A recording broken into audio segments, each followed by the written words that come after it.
Well, good morning, good afternoon, good evening, everybody. Welcome back to the channel. You know it is, JJ with you once again. First time here, hit the subscribe button. Hit the like button. Don't forget about the notification bell so that way you can be notified when I post a video. And if you're looking to be one of our loyal subscribers, aka members of the channel, because we'd love to see a member of the channel, by the way. Don't forget to hit the join button, would be appreciated. It helps out the channel. Hello MTBK, good to see you, and I know Machine won't be here today because he changed his work schedule, so we know. But we'll try to do something later on with him because he sent me that game called Control for the channel. So when he gets home later on this evening, we'll probably end up having another live stream. Probably not on this channel. We'll probably do it on my my other channel, JJPB Shorts. So if you're not subscribed there, make sure you guys subscribe there as well, because sometimes I'll flip back and forth a little bit. That way, you know, gives everybody a chance to get up on that channel and this channel and every channel I got. But anyway, let's see. We got 6 up on here right now. Looks like it's looking good, looking good. Guys, welcome. If you just came into the room, I call it a room because it is a room. And now you're in the room. I know, just I'm being a goofball today. But don't forget your drink and snacks, because hopefully you're sitting back and we got a lot to talk about here today. And what we got to talk about is, this is episode 50. Believe it or not, we made it on the live stream to episode 50. I know it would have been more than episode 50, but I know I got more live streams than this. So, but we're going to be talking about the RTX 5060 versus the 9060 XT. Entry level GPU showdown. Question mark. Is it going to be good, bad, or ugly? That's what we're going to be finding out, and we're going to be talking about it today. So if you guys want to get into the chat, please do.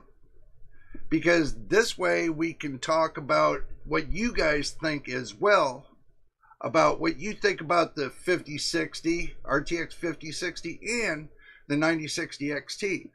16 gigabyte, 8 gigabyte versus 16 gigabyte. There's been a lot of controversy about that. I'm just going to shore it up today on the channel, so this way we can get everybody's thoughts about what's going on. But we do get a little bit of benchmarks from Tech Power Up.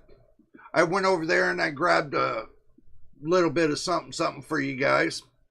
So let's go ahead and go over there to the action screen and see what I got cooking. All right, guys, glad you made it here. We'll try to get my big head out of the way. There. Now my big head's out of the way. So that way you guys can see the benchmarks better. How about that? So, let's get the big cursor in here. A lot of green. I need to change that. I need to change that. It's too much green.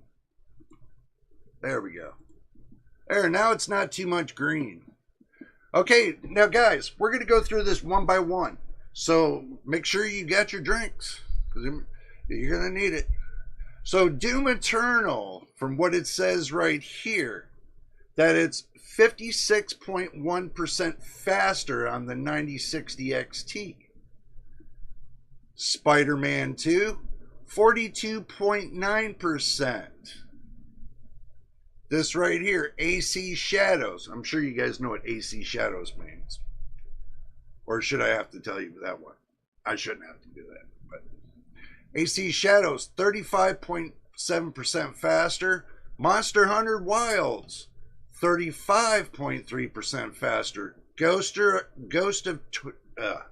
Guys, these names are just tongue twisting my butt today. Ghost of Toshima, 28.9%. F124, 26.2. This says rasterization 2560 by 1440. Just yeah, Assassin's Creed. Yeah, thank you, MTBK. So guys, it's not 1080p, it's not 4K, it's 1440p down the middle. Okay? It's not one side or the other side, cutting it right down the center line. So this way, this gives both cards a better chance at performance, I think. So, we're at the F124, 26.2, Alan Wake 2, 25.1, Cyberpunk 2077, 20.1, Star Wars Outlaws, 16.9, Hogwarts Legacy, 13.3, Horizon Forbidden West, 13, God of War Ragnarok, 11.8, Baldur's Gate 3, 10.1. Yeah, I heard about somebody saying something about Baldur's Gate 3. There's a little bit of an issue. I don't know what the issue is. Somebody said, you know, there's too many rumors going on. I'm not going to go by the rumors until I know it's factual. So, Assassin's Creed, but no one cares because Ubisoft doesn't want gamers to buy their games or something. I know, bro. I hear you. I hear you. Avowed, 8.7. Starfield, 8.7. Kingdom Come 2, 7. Black Myth Wukong, 6.3. Dragon Age Valgard, 4.2. No Rest for the Wicked, 2.5. Now, here's in favor of the 5068 gigabytes. Got 0.7% on Stalker 2. The Witcher 3 is 0.31%. No, it's 3.1% for the 5060. Elden Ring, 20.1% for the 5060. Counter-Strike 2, 32.2%, 5060. Now, that's only 4 games. I know that's all good, but if we go up a little bit more, we can see the 4K with the 5060 Ti. You can see how much the field changes with the 9060 XT compared to the 5060 Ti. The field changed. Hello there, Hollis. Good to see you. Welcome to the channel. These are numbers from 8GB versions of both cards. Actually, this one's supposed to be, is it 8GB version? I thought it was 16. Tech power up. Let's see, 5060 Ti 16. You might be right. That says 5060 Ti, but it says nothing. You're right. It doesn't say nothing about it. Let me go down a little bit further, but I mean,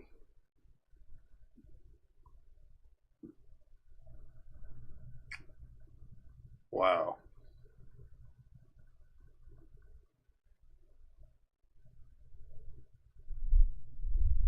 $9060 XT versus that. See, that's 487.5. That's sick. You might be right. I don't know. I didn't catch. It says Asus 9060 Prime OC 16GB review. Okay, this is solid right here, guys. 9060 XT Prime OC 16GB review. Right here. So that's 16 gigabytes. 16 gigabytes. You can see the difference between the two. So, but we're not doing this one right here, but I'm just going to poke right through and let you guys look at this. I'm going to leave it on the screen really quick. I'll go back and we'll do this slowly, one at a time. Screw it. We'll just do it one at a time. How about that? We'll just do it one at a time. We'll do the whole thing. So, 16, because there are no tech power-up reviews for the 8GB version. You're correct. You are correct. Even my browser indicated I didn't check on the 8GB version before. Yeah, this is 16GB versus 16GB.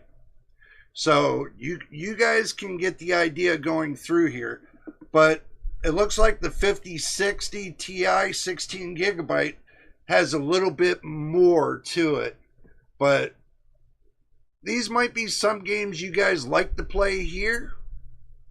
You know, these right here, Assassin's Creed Shadows, Doom Eternal, Ghost of Tsushima, Alan Wake 2, Monster Hunter Wilds, Horizon Forbidden West, Spider-Man, and FI24. These are more or less like your, if I'm wrong, they should be more AMD supported. These are little more AMD supported than these. Now, they're both supported as far as I'm concerned, but one game favors another. I don't know why. That is just the stupidest thing I've ever heard. In order to get a fair benchmark, give a fair shake to both sides, or all three sides, because you can't disclude Intel neither. Intel's coming up in the world, which we pray they come out with something good. We pray they come out with something good, guys. So, but it's not, I'm not counting out the 9060 or the 5060 Ti or the 5060 Ti 8GB or the 5060 8GB. I'm not counting any of them out. There's still going to be good cards, regardless.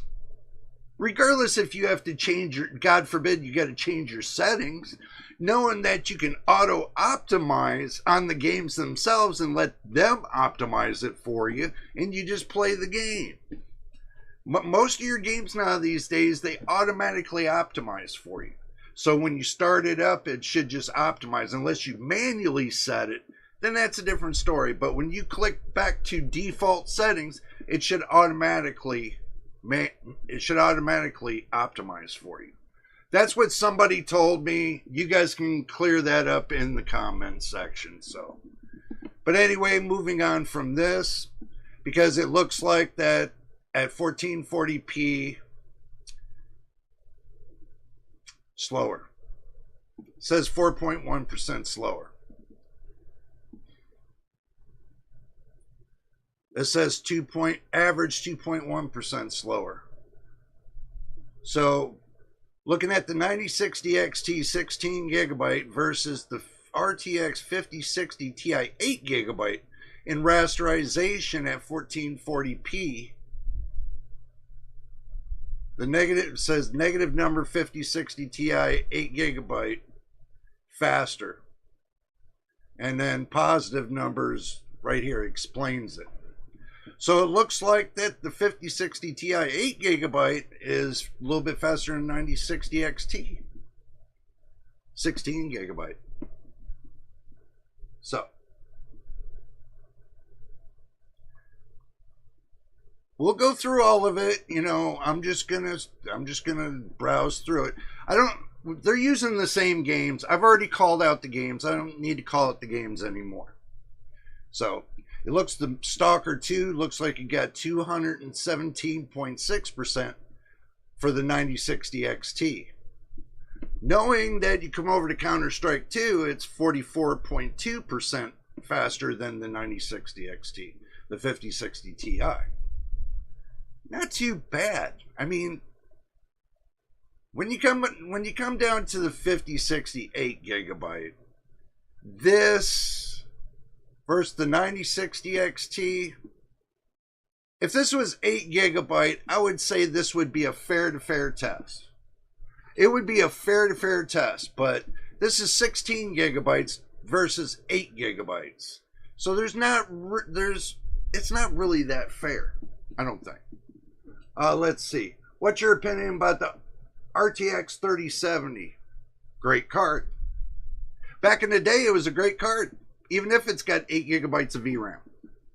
Still, you can adjust your settings, and from what I hear, somebody's already attempted to modify the VRAM on the 3070 and put, what, 16 gigabytes of VRAM on the 3070 and was successful. So it still has room for error. So if you're wondering if it's a good or bad card, it's not a bad card. But things are going to change. And I'm going to tell you guys why. Things are going to change. And I'm going to pull you guys back to the main screen. Things are going to change in the near future. Microsoft is already starting the fact of Copilot plus PC. Okay.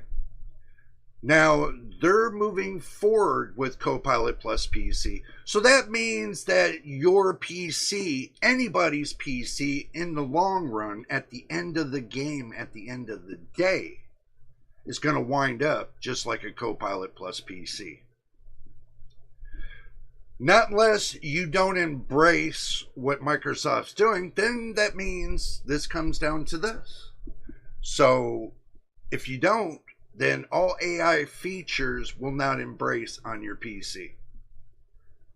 Even if you got NVIDIA's graphics cards. Because of the neural processing unit, the neural processing chip that's needed in order for the software to work correctly. This is the reason why the last update Microsoft did was with AI features. Nobody has a neural processing unit whatsoever because AMD hasn't launched anything. And the only one that's launched one was Qualcomm in their new ARM processor. And that's for the Copilot plus PC. So what we got launched was a test sample of AI interaction. So basically, Microsoft sent it out to everybody, not telling everybody, if you don't want the features right now, because if your PC cannot support a neural processing unit, do not install it. I made a big video about it. You can check. I got the video. And I tried to tell everybody that if you don't have neural processing on your CPU, then, or on your motherboard, in the future they might, then these new features that Microsoft just launched are not going to work with your PC. Because in the background right now is still current. NVIDIA and AMD and Intel are working with Microsoft to enable, well, as far as NVIDIA, this is what I know. NVIDIA is working in the background to get the tensor cores going. The AI tensor cores. So your tensor cores are going to turn into the AI tops. That's what Microsoft and NVIDIA are working on. Just to let you guys know that. Microsoft and NVIDIA are working on that in the background. So not all is lost, if you're wondering. Not all is lost. So if you don't want to upgrade your platform to a neural processing unit CPU, and you want to stay on your current platform because you just paid a lot of money for it, then, and until I hear something about what AMD is going to do, the only thing I heard that they're going to do is they're going to put an extra, what was it? God, my mind's just blank. Oh, they're putting an extra 32-bit controller on the new processor that's coming out, the Medusa processor for AM6. That's going to have neural processing as well, but it's going to have integrated graphics. And they're moving it up to 16 CUs. They said that it's supposed to be running right around with a round close to a 4060. That's what they were stating. So, but you know, that's all in the future. We'll see what happens. We don't know yet. I'm just going by the leaks and rumors right now. Take it with a grain of salt. You know, it's speculative. One minute they say one thing, next minute they do another. Just like the 7900 XTX. They got out there and they bragged that they're going to blow the doors off of NVIDIA. Turn around that the 40, they only can barely scratch the 4080 at that point. And now they all of a sudden tell everybody they're going to run mid-range and low-end. And then turn around, they're trying to run a new card that's trying to beat the high-end 5090. But they're only scratching the surface again with the 5080. We know the drill. Okay, I mean, AMD should know better. If they're going to put something out that's going to blow the doors off of NVIDIA. I'd love to see it. Hello, Yoshi. Good to see you, by the way. And I know you put that question in there, and I just answered it for you. But back to the benchmarks. Okay, so we know about this. We've seen it. We talked about it. Said and done. 13.8% faster. Okay, now we look at the 4K version. 9060 XT, 16 gigabytes. With the RTX 5060, 8 gigabytes at 4K. This is bastardizing the 5060. And even bastardizing the 9060 XT, 16 gigabyte. I know how much everybody loves 4K. This is not loving 4K. This is a disaster with 4K. So you got Stalker 2 with 487.5%. I don't know. I don't play Stalker 2, so I don't know. But this looks like it's pretty much in favor of AMD. So maybe the 16 gigabytes of VRAM is doing it better than the 5060. Which, like I said, it's not a fair test.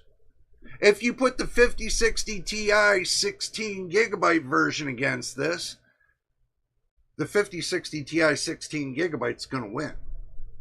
Sorry to tell you guys that, but other reviewers did all their benchmarks, and believe it or not, I went through 100 and some benchmarks already, and it still comes down to the final test that the 5060 Ti 16 gigabyte version is going to smack 9060 XT 16 gigabyte.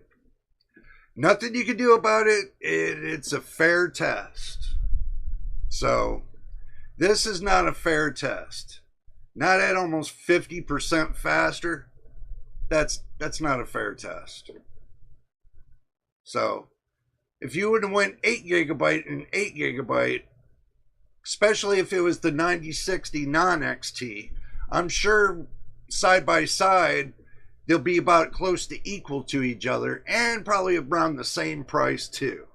Now I heard there's been talk. Let's go back to the main screen again.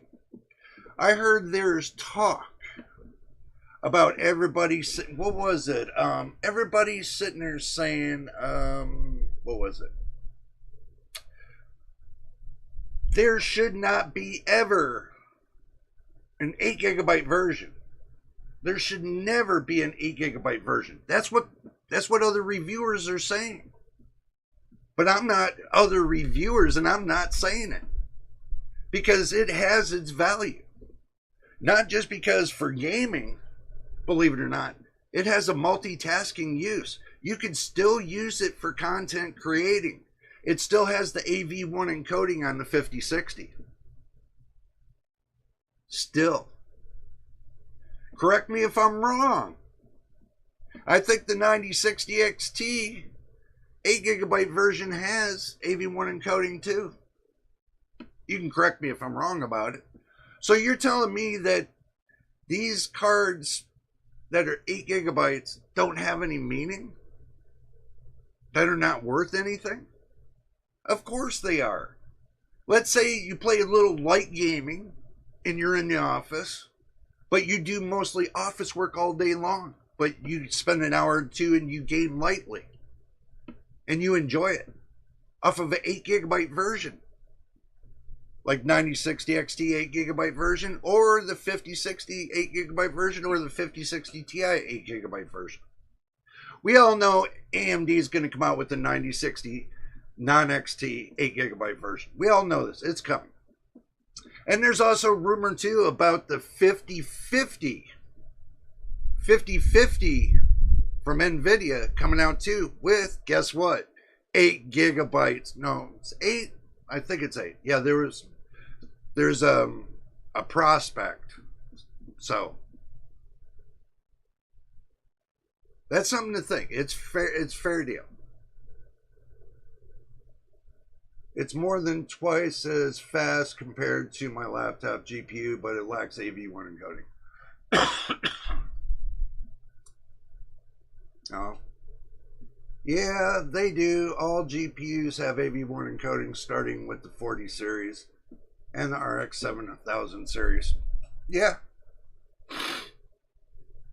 So you look at that balance. You don't see, everybody's just looking at, oh, it won't game. Oh, it won't game. It stresses it out. It won't game. Guys, if you set the settings up to blow your doors off, then yeah, it's not going to game. If you set it to where it runs normally and it looks good, it's all you need. Truthfully, when it comes to a graphics card, all you need is to play your game. You don't need to benchmark it or anything else. You just need to know what you're doing on FPS, if it's good, bad, or ugly. You need to balance it to where it runs great without stuttering or artifacting. You know, those are your two main reasons, stuttering and artifacting. If it's not doing neither and it's gaming normally and you're having a great time with it, what more do you need? Are you expecting the characters to jump out of your monitor? That's not happening unless you're doing VR, virtual reality. Unless you're doing VR, guys, it doesn't matter. If it doesn't stutter, it doesn't artifact.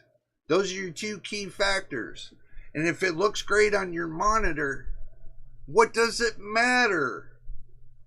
Long as it gets over 60 FPS on your 1% lows, which is going to be around 88, 89, you know, on your average, does it really matter? You can balance your display settings to make your graphics card run like that. Guys, I took a 4 gigabyte VRAM card and played some of these games and still played them normally without any stuttering or anything else. It didn't look half bad. Doesn't look half bad. No stuttering, no artifacting. They play normal. It doesn't look that half bad. So everybody, stop complaining and listen. Read my lips. Stop complaining about something you don't use. Okay? The people out there whining and complaining and everything, I'm sorry to say this, and I'm not saying it to be mean, but stop whining and complaining. If you're not using the card, then don't cry about it. I'm not crying about it because I don't use that card. I could, but I'm not going to cry about it. I'm going to play my games. I'm going to enjoy them. You know, I'm going to have a blast. You know, so this thing with 8 gigabytes, let me give you another insight, and I want you to hear me out. Read my lips right here. 8 gigabytes is going to last another 2 to 3 years. 1080p is not going away anytime soon. And you can play all day long on 1080p. Look, if you got a console, if you went and got one of them PS5 consoles, they say, oh yeah, it's on 16 gigabytes. Or, so what? Is it going to be faster than the 4060? That's on, you know, think about it. Is it going to be faster than the 4060?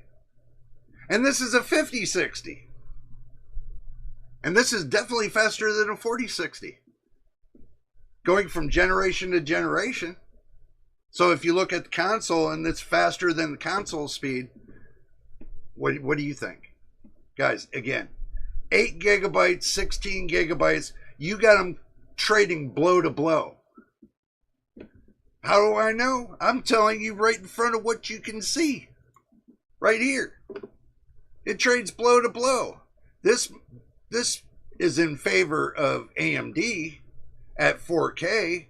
But if you go back up here, the 1440p, yeah, it's in favor of AMD. But if you go back up here to the 5060 Ti 8 gigabyte, it's split right down the middle. 16 gigabytes, 8 gigabytes, split right down the middle. I mean, look, 7600 XT, you know that's 16 gigabytes, 16 gigabytes versus 16.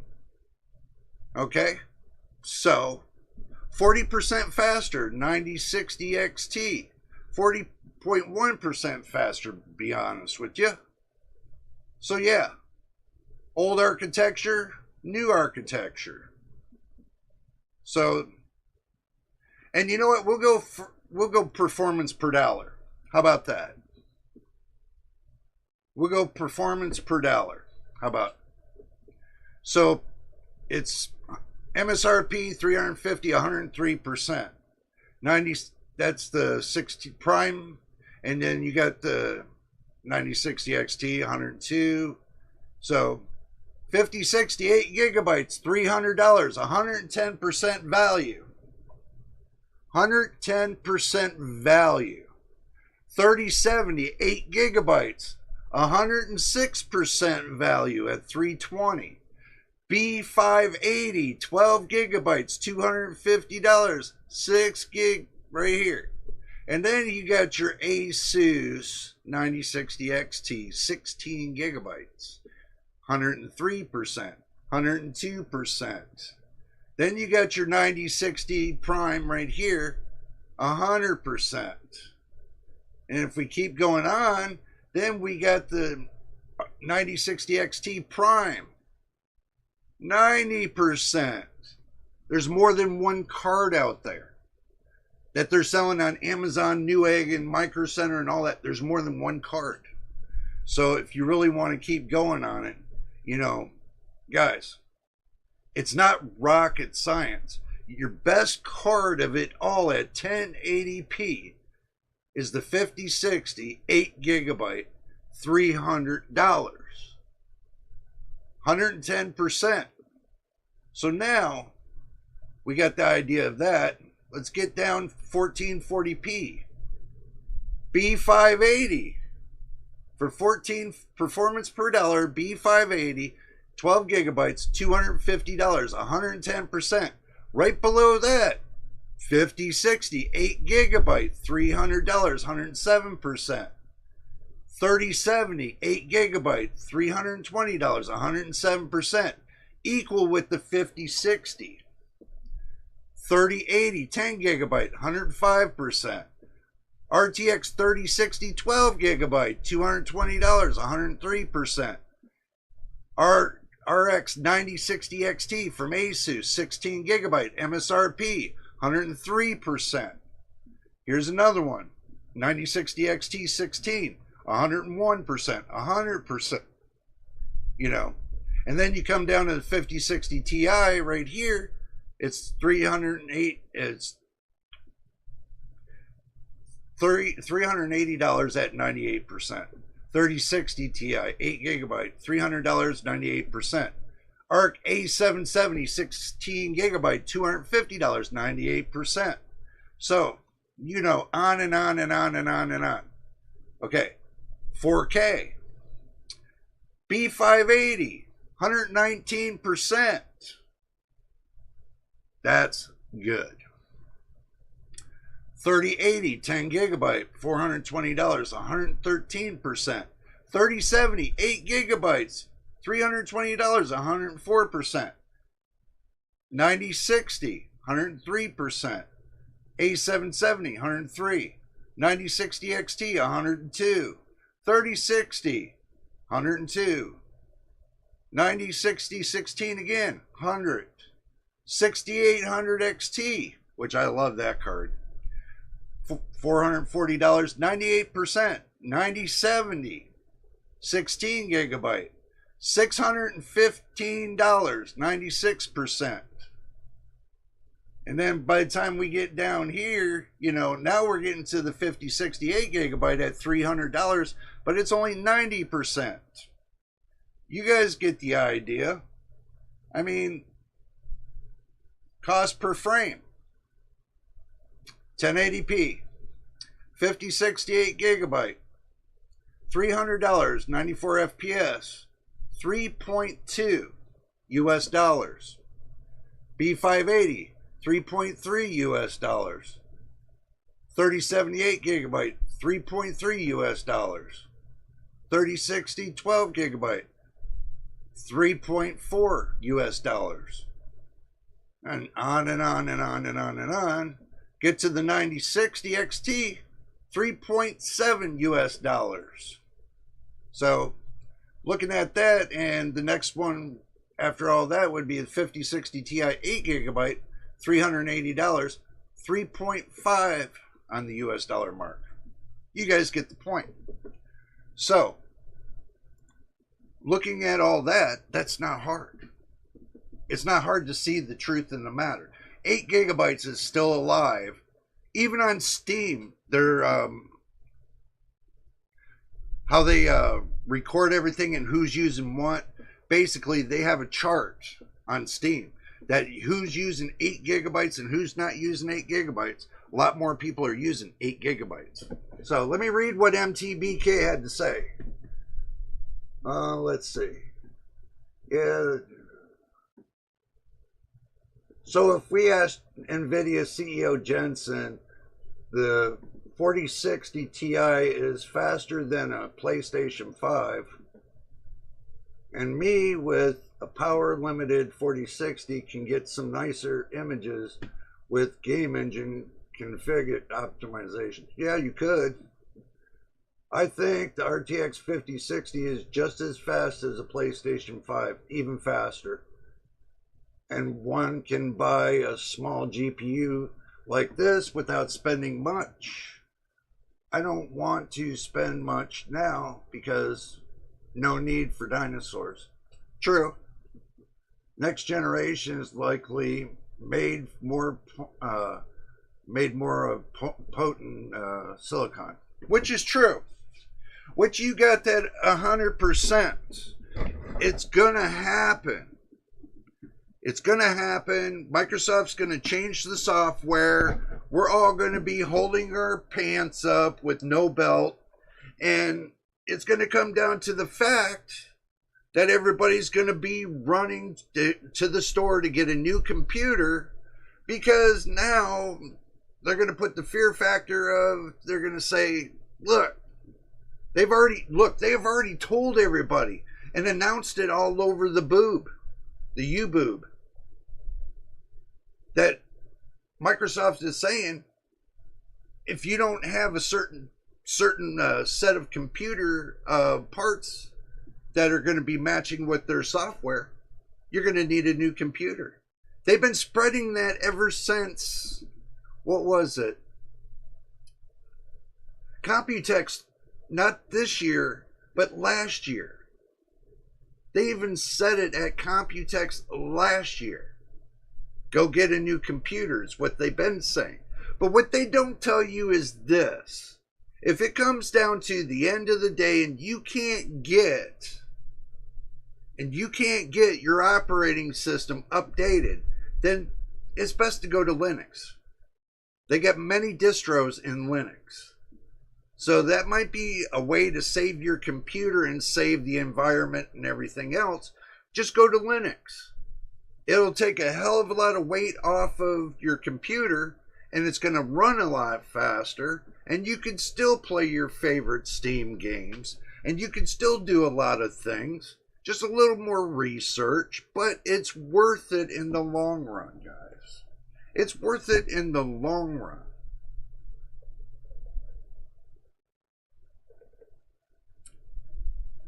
This crap of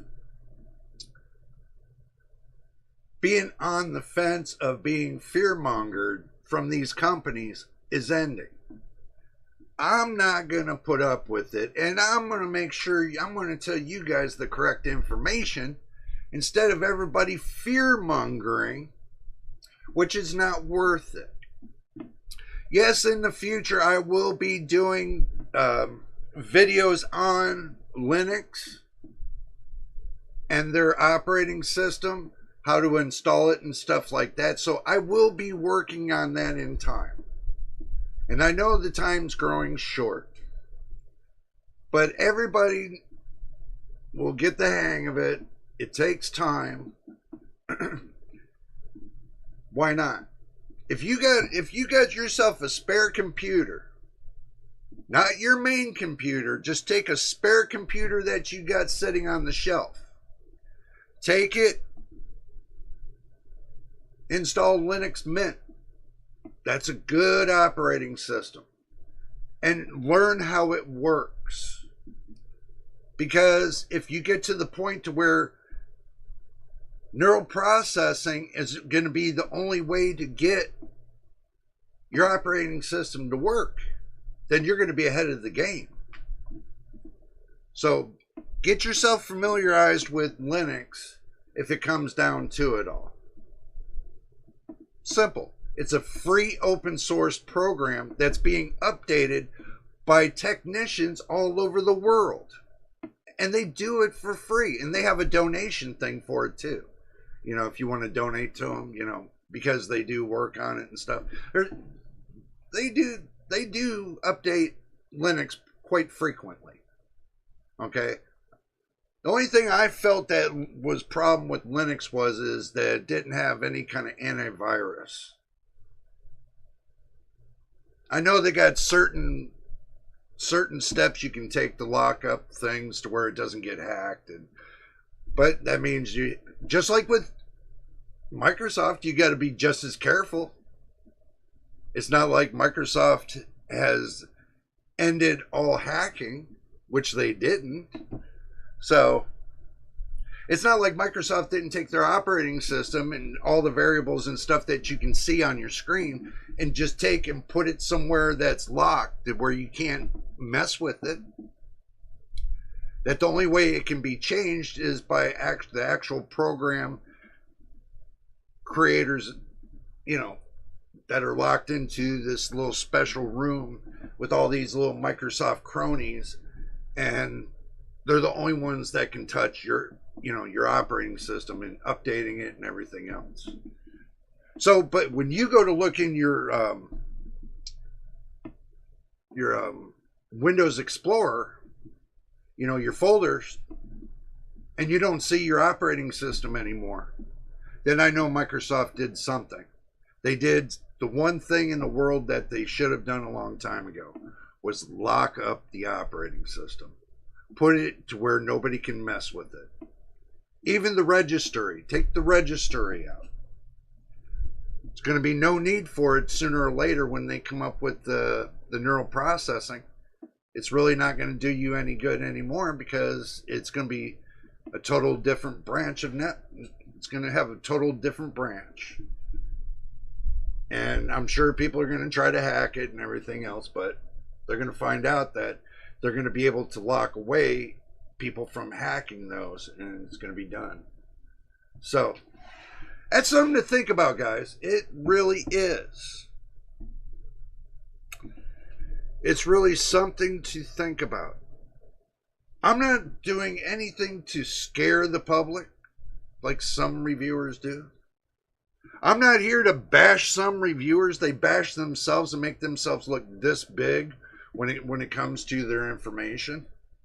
Especially when they go to bash companies that they don't know what they're talking about. Think about it like this. I want you guys to think about it. Certain reviewers didn't like, I'm going to bring this up as an example. Certain reviewers didn't like the fact of that the 5060, the drivers were locked away till a certain time until the graphics card was launched. But in the back of this, what happened is that the drivers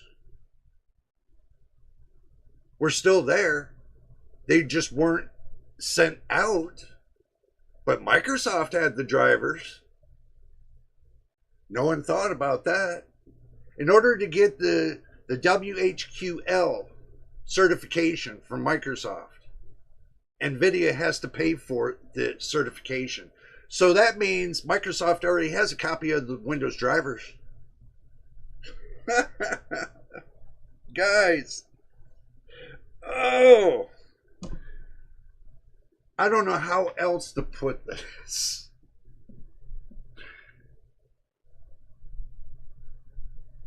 Them bashing a company is not a good deal.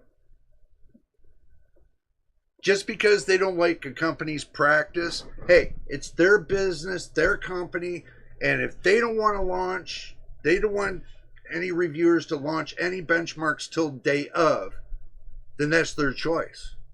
But they have a practice they've been doing for many of years. One, day before, we know this. That's with the if NVIDIA launches, sends a graphics card to a reviewer, that's day before launch. If you know what I mean. Basically, if NVIDIA sends a reviewer a graphics card and says the embargo lifts a day before the launch of the graphics card, then they can review it. But if it's the AIB partners that sends it to a reviewer, and this is a bad practice, NVIDIA tells the AIB partners they can't do their benchmarking until day of launch. So what's the difference? What's the difference if they did the same thing with the reviewers? Are you that butthurt that you got stuck in the category of launching your benchmarks day of the launch? Which this was explained by another two reviewers, big reviewers. The same principle that you're going to sit there and shovel shit all over the internet to all the gaming community to make a company look bad, because this is a simple practice that's been going on for many years. Oh, that's because, oh yeah, let's get, you had to do a preview. That's what it was. It was a preview. What? Preview what? If you're going to be a reviewer, you don't like the company's practices, then stop begging. Stop begging for their graphics cards. Simple as that. Go buy your own and do your own benchmarking. I'm not going to beg the companies. If they don't want to give it to me, that's fine. And if I want to review a product, then I guess I'll just go out there and buy it. You know, I'll figure another way out. So, easy. NVIDIA's margin would be bigger if they didn't need to pay Microsoft to unlock NVIDIA drivers for Windows operating systems. Yeah, I do agree with that too, man. I do agree with it. But it's a part of the certification. It's part of the certification they have to pay for. How do you think Microsoft makes their money? You think they ain't making it off their operating systems? You got to be kidding me. They make their money off of certification. They make their money off of cloud base. It's already been put out there. That's how they make their money. They don't make their money off the operating system. Why do you think they say, here, you have it for free? All you got to do is pay for the product key. Really? They don't.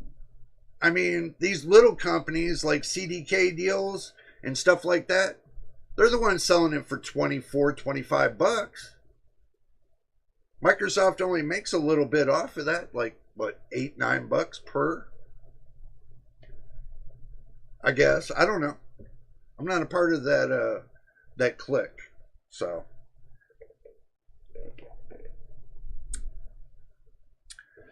it's not hard to figure out what's going on. It's like everybody crapping all over your shoes while you're trying to get these companies to help you build your channel. Okay? It's asking them to help you build your channel. But if you're going to crap all over their shoes, they're not going to do you any justice. What hurts the community more? When you can't get products sent to you because you crapped on their shoes? That's going to hurt the community more, other than you cry about you didn't get the drivers on time. And now you're going to put yourself in a boat to where now you're not going to be able to get no free preview or no free product to review. Now you have to wait until launch day to get that product. Now you're going to wait that day to get that product. And then you're going to do your review the next day after launch. Guys, this is not hard to figure out. You can't crap on your shoes. I mean, that's stupid. That's going from stew and looking in for the PID. Okay?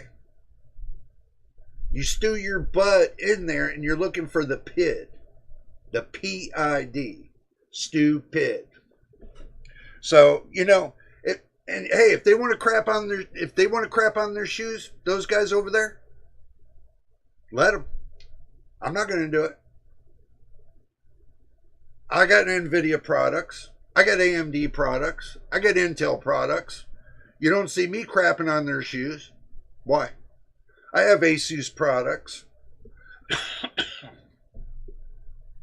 I'm going to work on getting some MSI products soon. Hopefully. And then I'll get some Gigabyte products soon, hopefully. And maybe a little bit of ASRock too. Hopefully. But I'm not going to crap on any one of those guys' shoes. I'm not going to crap on Intel, AMD, or NVIDIA. These are the builders. These are the heart of the whole community. And the more you guys crap on them, the less they're going to do for the community. You're going to make them walk away from the community when they're needed the most. And right now, they're even needed even more to lower these prices, to put their thumb on the scale. Thumb on the scale. Get what I'm saying? They can put their thumb on the scale and get the prices down. But no, reviewers decide they want to crap on their shoes. I'm not doing it. I'm not crapping on nobody's shoes. Get free product. You make money. Being a reviewer, you get free product from those companies. You make money off of that product. And you get free product. And then on top of it, if you're later on down the road, let's say a year or two from that, you get the option of selling the product if it's given to you. Then you make more money off the product. Guys, it's just fucking ridiculous. Stupid. Stupid, stupid, stupid. I understand that some big tech influencers want the best for their community still. It's smart not to judge players no matter what hardware they get. Exactly. I'm not judging them on what hardware they get. I'm not judging anybody because they didn't get their damn GPU drivers on time. Okay? I'm not going to crap on that neither. Look, hey, if NVIDIA or AMD someday said, hey, we want you guys, if they say to me, we want you to benchmark it on this day, no questions asked, so be it. I'm sure my subscribers and my members, and I'm sure the viewers of this channel will wait until I do that benchmark to show you guys what it's really about before you go to buy. It's nothing changes within a day or two of a new launch. You still got 24 hours after the date of the launch before things start to go haywire. This launch, it was about 24 hours. So I would give it 24 hours. But if you can't benchmark a card in 24 hours and get the benchmarks out to your community before the 24-hour mark, then it's not worth it to the community to watch your channel. Look, I get a card, I will benchmark it, and I will put it out ASAP. As soon as I'm allowed under the NDA, I'll do it ASAP. But if I have to buy the card on launch day, I will benchmark it, get it done very fast. Boom. It's done. Let's see. Yeah, they feel too limited on having their own opinions when bound to something like an NVIDIA partner program. They fear that what they are told to say is too misleading for the gamer. That's the theory. Here's another theory. Let me see. I can go and take all their little benchmarks and give my 2 cents opinion on what's going on too. Do you really think that's going to sway the community? Probably, probably not. But the thing is this, at the end of the day, you get so many benchmarks. You have to choose which one you like. Which one you believe in. Oh, got an itch on my foot. You know, you have to go by what you believe in. Taking all the benchmarks in this world, putting it down on paper, compiling all of it together into one final conclusion. That's the only way you're going to know. Taking everybody's idea, shove it onto one plate, and then weigh it out. What are you going to do then? Okay, I've already did that. I've already shoved into my mind which is going to be best and worst. And right now, it's neck and neck with the 9060 XT 16 gigabyte version versus the 5060 Ti 16 gigabyte. Both of those graphics cards are neck and neck. I mean, neck and neck. I don't know, probably the price, maybe not. Looking at between the 9060 XT at $350, $360, if you can find it, compared to the 5060 Ti 16 gigabyte, which, let me pull that up, which is at $430.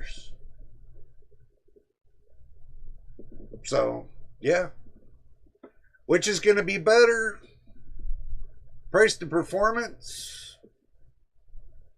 If you look at the price difference between the two and the balancing act, it's almost equal. Depends on the software. That's what's going to make the difference. Between the two, that's what's going to make the difference between the 5060 Ti 16 gigabyte and the 9060 XT 16 gigabyte is the software. In truth and reality, when you weigh it all up at the end of the day, it's going to be equal on hardware wise. Software wise, that's what's going to make the difference. And everybody's going to tell you when NVIDIA cleans up their act on the software, NVIDIA's software is going to outweigh AMD's. So, end of the day, that extra $50 is what you're paying in software. There's the truth of it. You guys wanted to know the truth of it. There's the crook of it. There's the truth. That it cost you $50 one time for software. And then you got to take into account with the software. After you purchase your graphics card, it comes with its day one driver. Comes with its own day one driver. After that, all the updates are free. You know how much it costs for these companies to make the updated software for each one of these graphics cards? A lot of money. PC Game Hardware considers the 5060 Ti 16 gigabyte to be the best all around because of its ray tracing capabilities, and that the RTX 5060 is not balanced product at the end of the day. Yeah, well, bro, we all know this, okay? We all know that the 5060 8 gigabyte is, you know, how can I say this?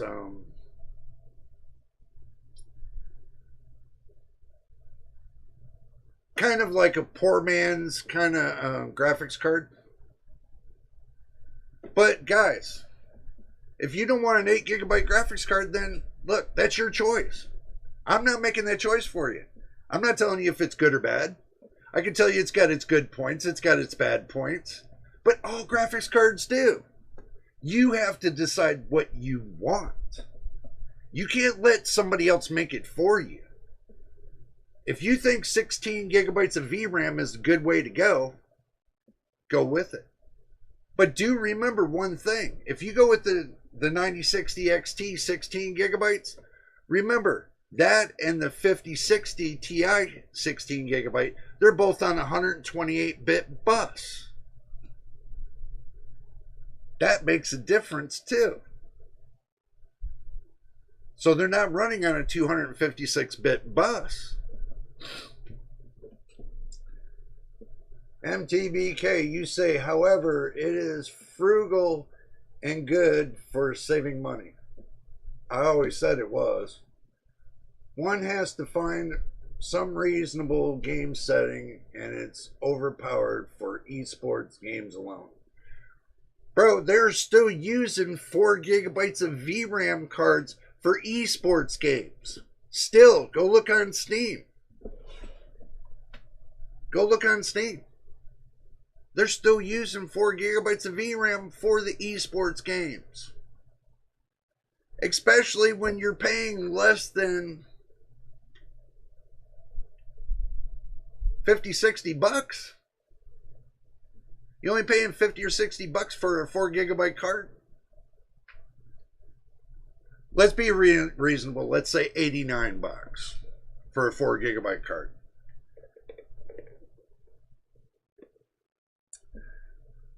But you can pay that all day long. One burns out, you have a backup. Simple as that. You know, you have to make a decision what you want to do. If you play esports games, 8 gigabytes could be good enough. But 2 years down the road, you'll get your money's worth. 2 years down the road, might be time to move up to 12, and probably be best to move up to 16 at that point. Me, if I'm gonna do it, if I was stuck in somebody else's shoes, which I'm not, I would go from 8 to 16 and just jump over the 12. Just to save face, save your time, save your money. Be best to save it up and just go from 8 to 16. Instead of all these oddball numbers, you got 10, you got 11 gigabyte, you got 10 gigabyte, 11 gigabyte, you got 12 gigabyte. I hope they don't got a 13 gigabyte. That would be screwballed. But yeah, guys, I mean, you have to make that decision. That's a decision you have to make. You know, because this is how I look at it. Let's go back to the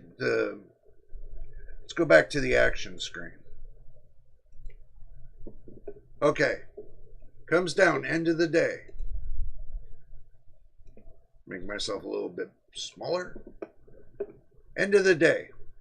50, 60, 100%. 9060 XT, 16 gigabytes. It's 29% faster than the 5060.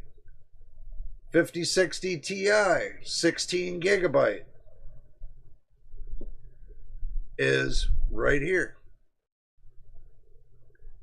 38% faster than the 5060. So if you want to do a calculation of it,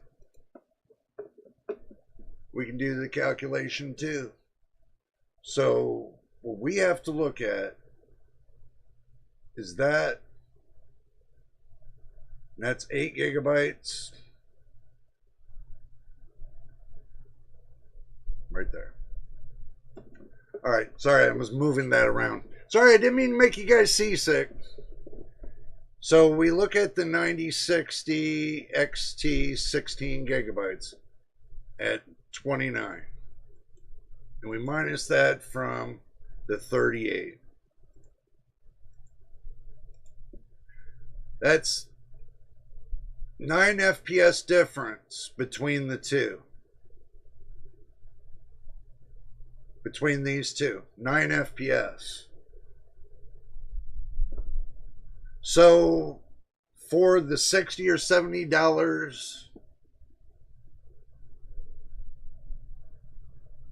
for the $60 and $70, let's say it's about around $60. So we divide that by 60.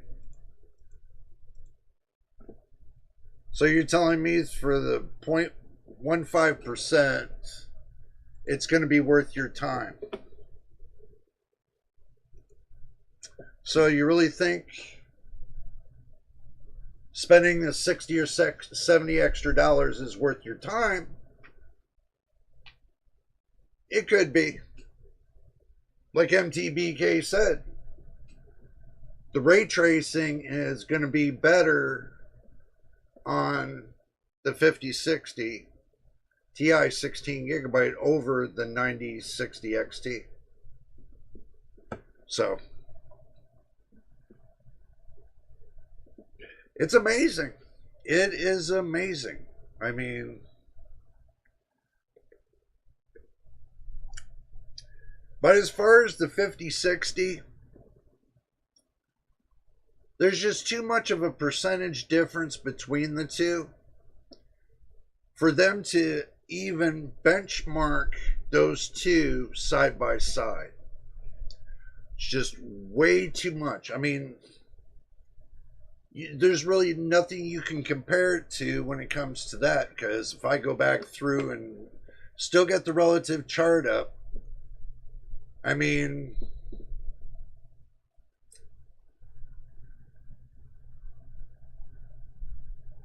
it looks like that the 5060 will be a competitor with the 7600 XT or the B580.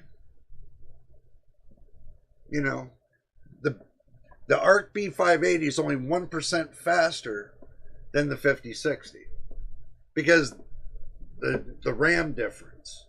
You get the B580 at 12 gigabytes of VRAM. You got the B560. Did I say B? No, I said B580, 12 gigabytes VRAM, 1% faster than the 5060, 8 gigabytes. Kind of, but also too in the mix they put. I'll take you. Hell with it. I'll take you guys back there. They got the 6650 XT. They got the 7600 XT, the 5060, and the 6650, all in the same bracket. All in the same bracket. So they got a 2080 that's faster than the B580 right here. The RTX 2080 is faster than the B580. So end of the day,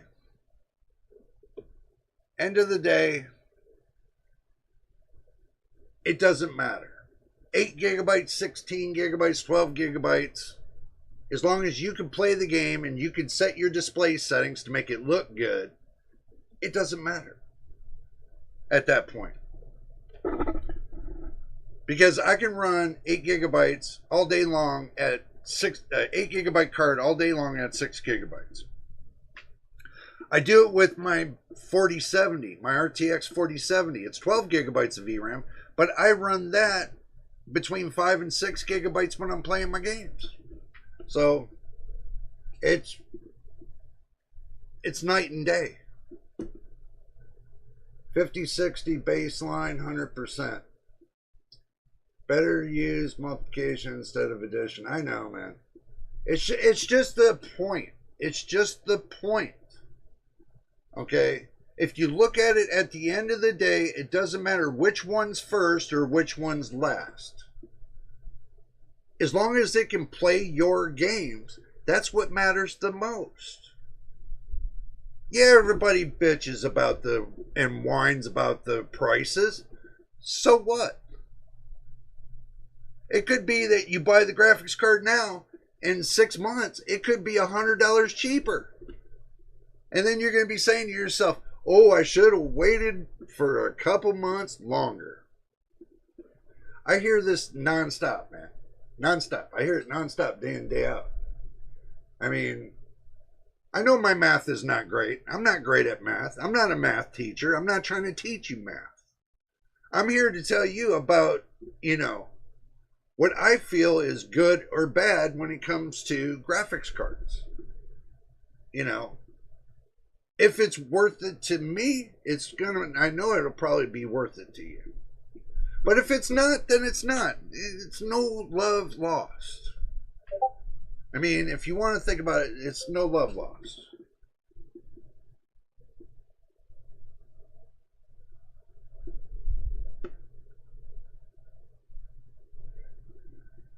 But yeah, I do see what you're saying, but this is a relative performance chart. It's just like an average.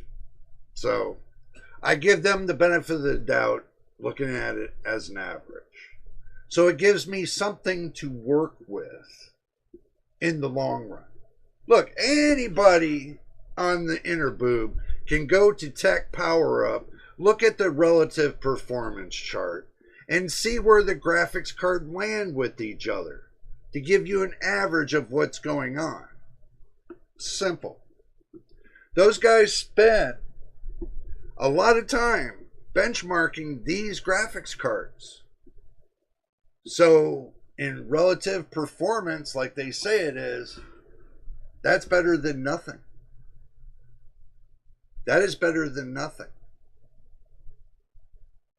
And that way you can save yourself the drama of listening to 50,000 reviewers tell you this benchmarks this and this benchmarks that.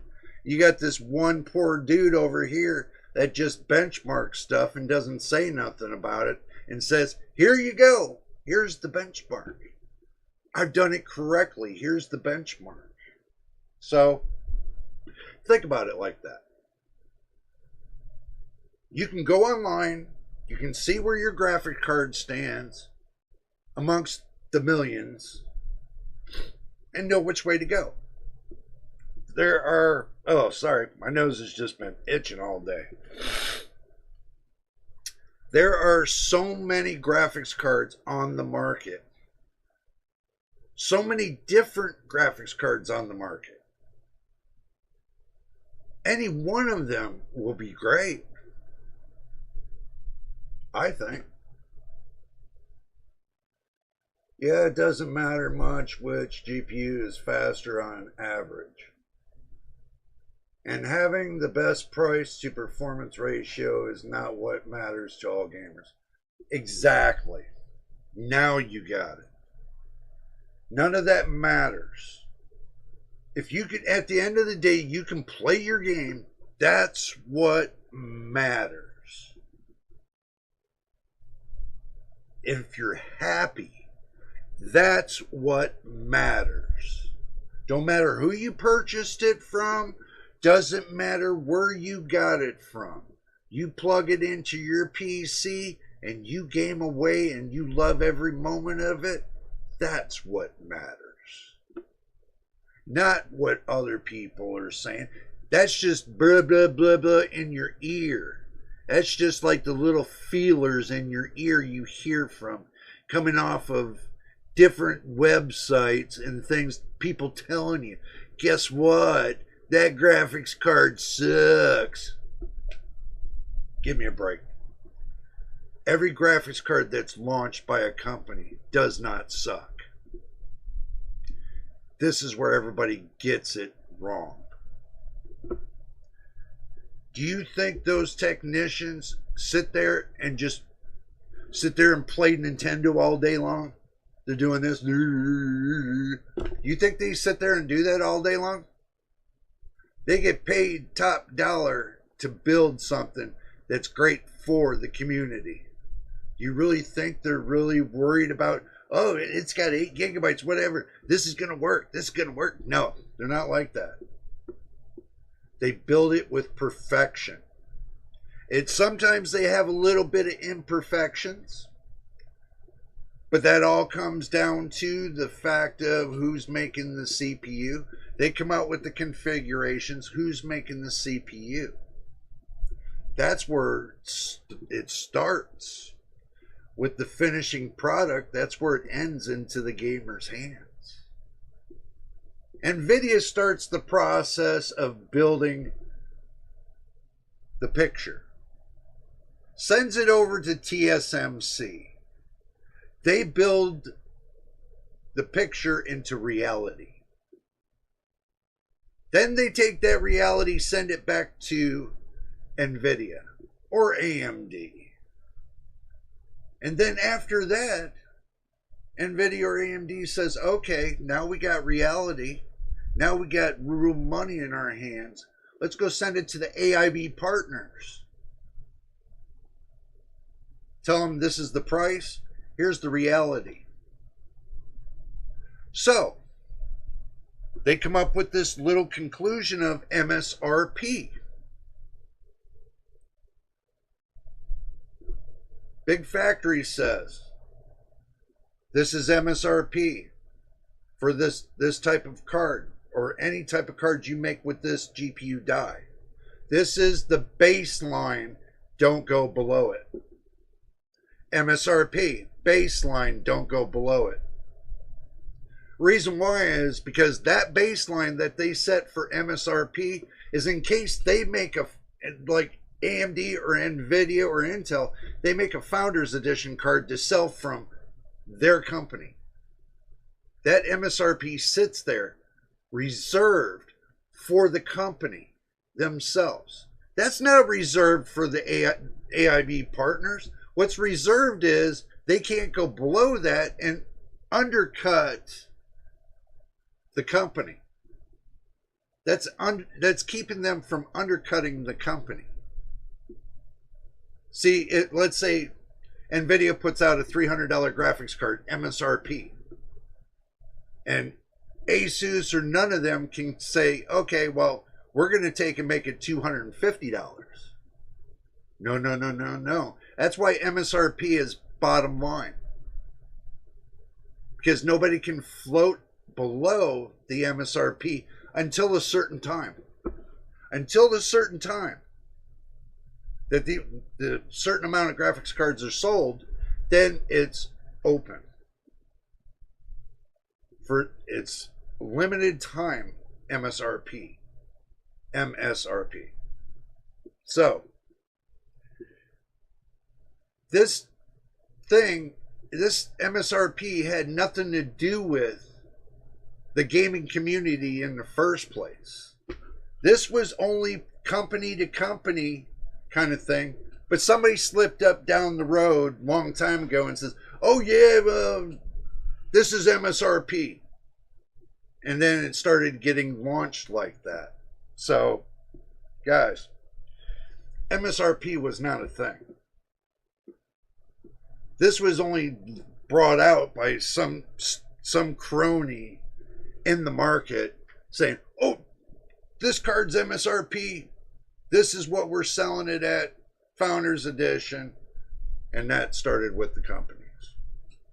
And then they set the rules and guidelines that the AIB partners cannot sell below this for a certain amount of time. They agreed to it, and that's just that. Even if they launch a Founders Edition card or not, it's still the same rule. That rule does not apply to us. There is no such thing as MSRP for the community. There's the price that's being sold to us. Retail price. They got AIB price to retail price. So it goes from big factory, AIB partners, retail. And then the little middlemen that are underneath that are switching hands of these graphics cards. So, at the end of the day, when you go through all that switching and it gets to the retailer's hands and they go to sell it, the retailers might make between 10 and 15% each graphics card. Some of them might not even make but 5%. Who gets shafted the most is the gamers and the retailers. Not e-tailers like Amazon and Newegg. They get their money. They don't get shafted. They make this is how they make their money. They make their money off of these graphics cards from hitting what? Warranty. 3-year warranty. When they sell you a warranty, they make money off of that because they know that item's not going to be sent back in for repair or replace. So they make their money off of some of the warranty. That's where they make some of the money off of the graphics cards. So, especially if they're selling a warranty for $35 for 3 years, $12 a year. Damn, feet keep itching. Damn. So, guys, there's a lot of factors in everything right now, and I just want you to understand. Everybody putting the blame on one company and saying it's all their fault this graphics card doesn't work right or anything else. No. That is not their fault. Where they're at fault is when they're doing the software themselves. Yeah, that's where they're at fault. Because now they gotta balance the software, because if it's an Asus product, if it's an MSI product, if it's a Gigabyte product, if it's ASRock product, or any of the other companies, Power Color, XFX, Sapphire, all the companies out there. So they got to take all that and be able to balance all that into one software for all graphics cards. When it comes to that series, like the 5070, they got to come up with it with all the graphics cards that are out there to balance the software. And they have to write it all in. So this is the reason why it takes them so long, takes them a whole month to do an update. Because they have to work hard each month to do an update. New manufacturer can come up with the new graphics card. So they got to come up with a new set of drivers for that graphics card. If you noticed how NVIDIA had to come up with the driver update for the 5060. Kind of obvious, isn't it? This is what I've been trying to tell you guys. It's not easy for these companies to do all this nonsense. Especially when they're trying to take all the drivers and unify them. This is the reason why we're having black screening and stuff. They're trying to unify the drivers. NVIDIA's trying to unify the drivers from the 50 series to the 40 series to the 30 series to the 20 series. Trying to unify the drivers. Just like AMD's trying to unify the drivers for the 90 series, and they might do it with the 9000 series. They might do it with the 7000 series or the 6000. We don't know. We haven't seen anything yet. Nobody's saying anything. So everybody using FSR 4, using it on the brand new cards, they're not using it on the 7000 series. So that it is what it is. Matt, good to see you, my friend. Welcome back. Well, welcome if I'm wrong, but bought a 9060 XT 16 gigabyte yesterday. First GPU for my first PC build. Well, congratulations. Congratulations. I hope your PC build goes great. And I'm sure it will with the 9060 XT 16 gigabyte. If you got a moderate system like 7700X on AM5 or even AM4, you probably can go with modest 5600X, 5500 maybe.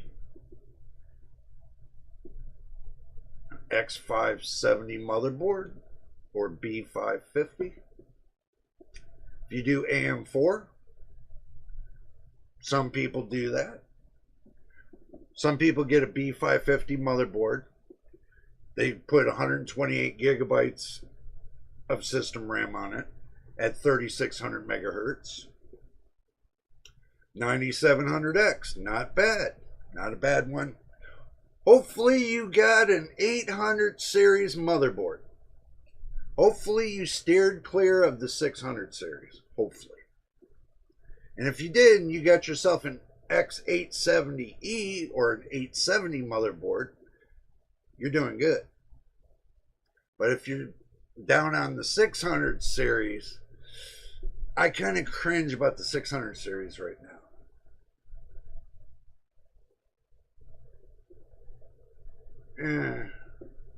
Yeah, man, B650 is not bad, okay? I got a B550, so a B650 is not bad. And you got a pro board too. You got a pro gaming board.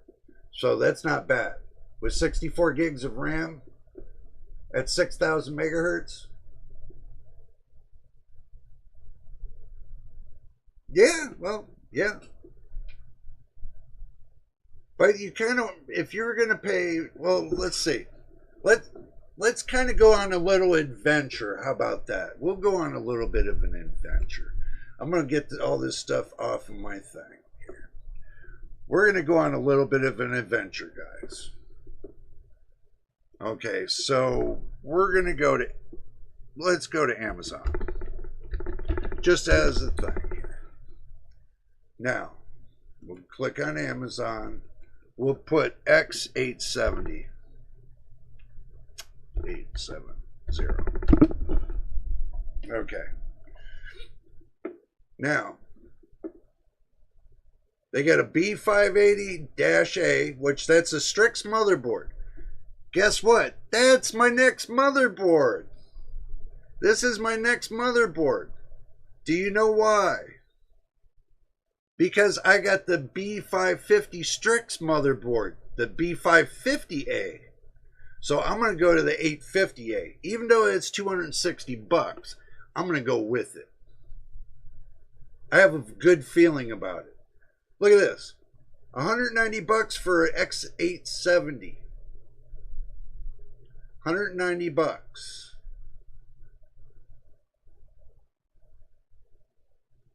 209. See, 299, 299. X870p, 240. Makes you think on how much you spent for your motherboard, right? At least one dude is cringed. I would worry more if everyone agreed entirely with your build. Look, it's not that I agree or disagree, MTBK. You have to understand, it's not if I agree or disagree. It's just the AMD doing the discontinuance with all 600 series, or no, is it discontinuance with B650 for some reason. Why is AMD wanting to discontinue the B650? That's where everybody doesn't have reason right now. Okay? That's where the reason is not right now. Something tells me that they're discontinuing it for a reason. For a reason.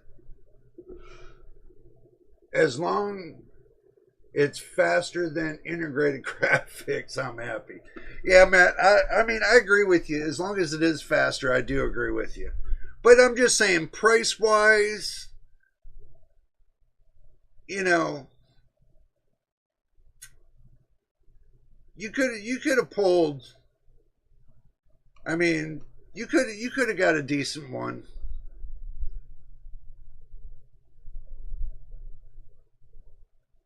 That's just my opinion, though. Because if you look at the B650p, I know you know how much you paid for it, but some people don't. B650-P. I mean,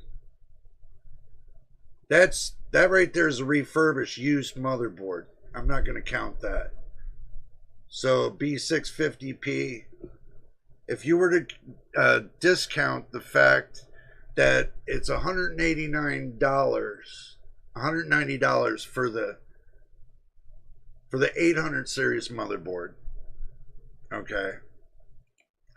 So if you were to look at 800 series compared to the 650, I don't know what you spent on your motherboard, so I'm just doing this as a ballpark figure. So if you were to do, just say it's 150 bucks, just say it's 150 bucks. So you take your 150, you minus your 190. So your motherboard would only have been $40 more to get an 800 series motherboard. $40 more. That's it. And believe it or not, for the extra 40 bucks to get, you can sneak out maybe 8% more performance for that 40 bucks. Something nobody knows about yet. Nobody talks about. Yeah, I would have went that route for 40 bucks for that 8%. So it is what it is, guys. But I'm just giving my opinion, though. I mean, I'm just giving my opinion. I mean, 6000 series B650p. You got enough RAM, decent CPU, 9700X, perfect.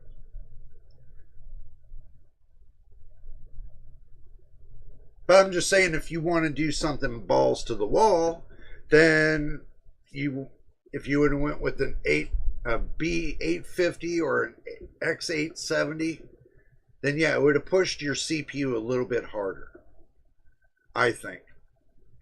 It would have gave you a couple more percent for that 40 bucks.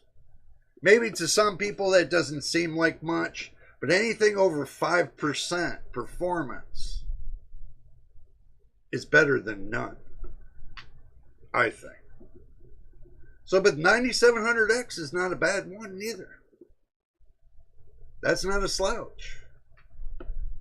That is not a slouch CPU whatsoever. And if you're happy, you're happy. Or if you're planning to run an LLM locally, yeah, true.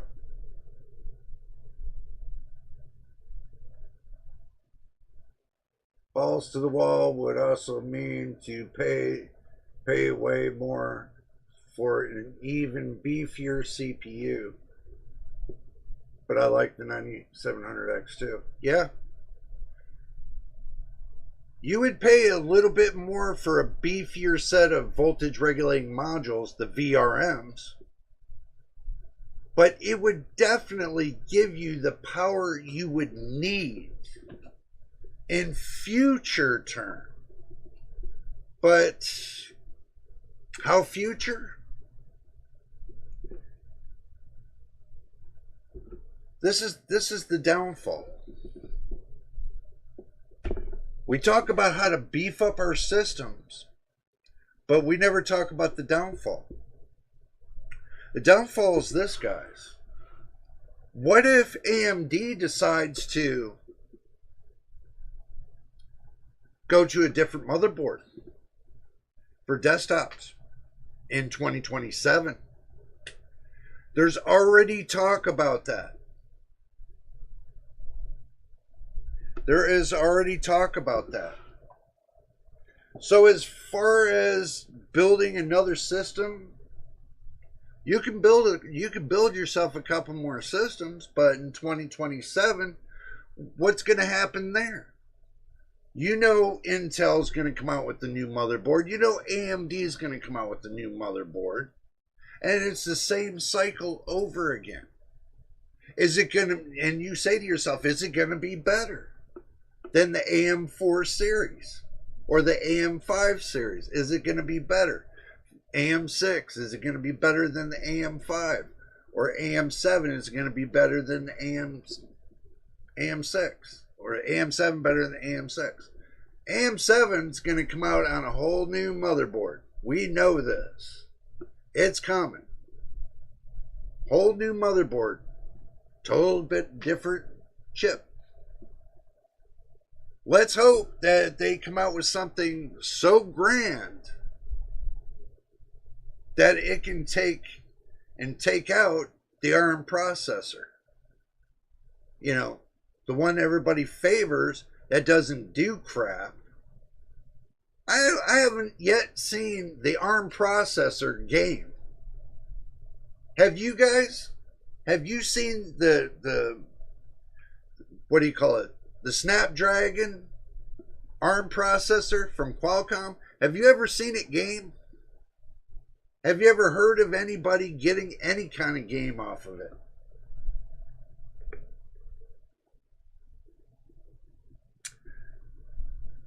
Truthfully, I got nothing but negative reports on the gaming. Positive reports on content creating, positive reports on office and business, because I got 3 buckets. Here's the 3 buckets. You got office and business, you got content creating, and you got gaming. Where does that processor for Snapdragon fall in? Well, it falls in office and business, and it falls in content creation.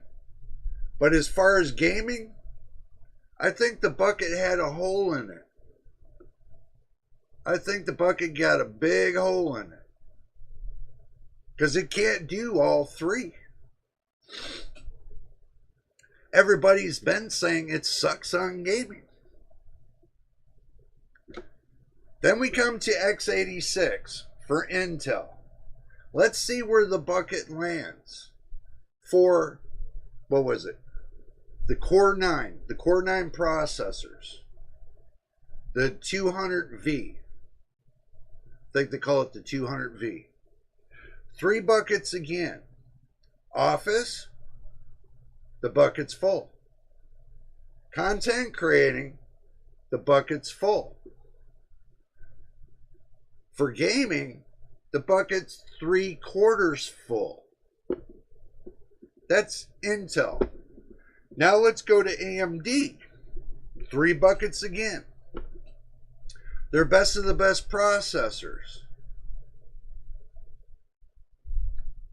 X3D, what bucket doesn't fall in?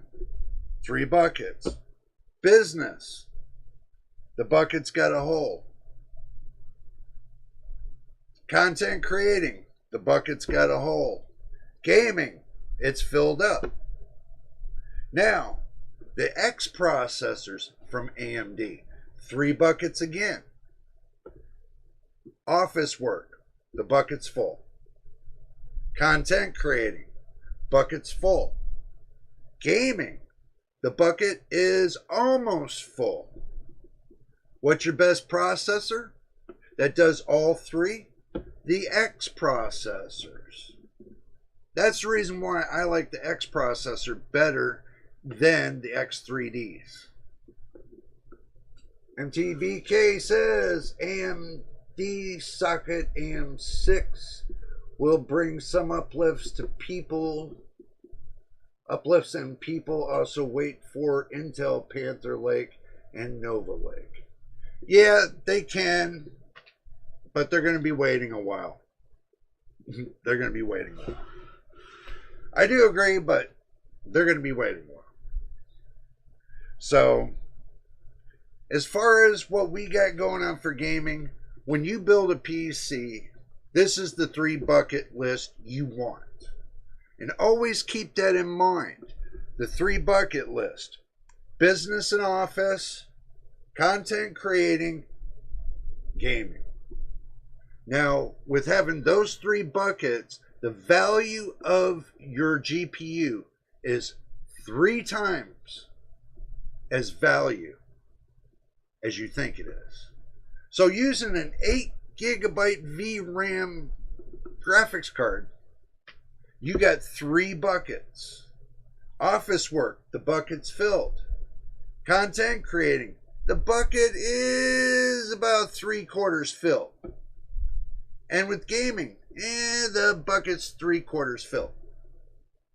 Okay? It still has value. So until it loses one of its buckets, it's still got value. So no matter what you hear from other people on the inner boob that say, oh, it doesn't got any value, this or that. Yeah, it does. If they can't do the 3 bucket system and tell you that in this 3 bucket system where its values are, then obviously they don't know neither. I know because I've been doing this 3 decades. I've been building PCs for over 3 decades. So I do know. I'm more experienced, obviously. I guess the adults are back in the room now, what you think? So I guess the adults have to come back into the room again. So, but, hey, it is what it is. If you guys want to know the truth on how to rate your graphics card, do the 3 bucket system. Simple. I do it all the time. I just do it in my head. That's how I do the 3 bucket system. So I just do it in my head. But get a piece of paper, put 3 buckets there, put office work, and business, put content creating, put gaming. 3 buckets. Content creating has a wide variety. So, having that 3 to see what it does.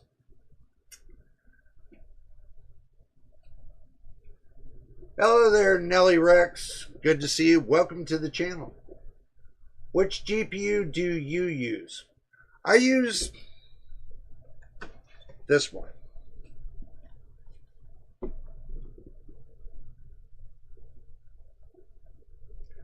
This one right here.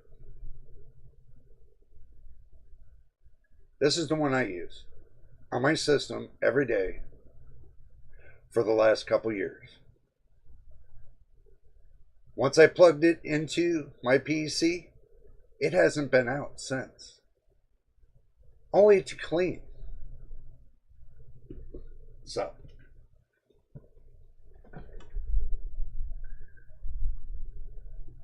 I got that. Yeah. Hey, it is what it is, man. You know what I'm saying? So, I got it when it was $600.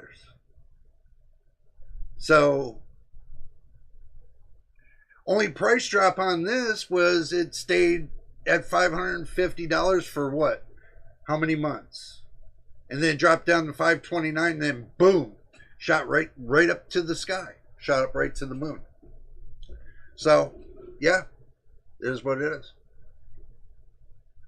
So, you know, it's not hard. I mean, you get something, you hold on to it, you treat it right, and you know, you don't beat it to death, and it works for you.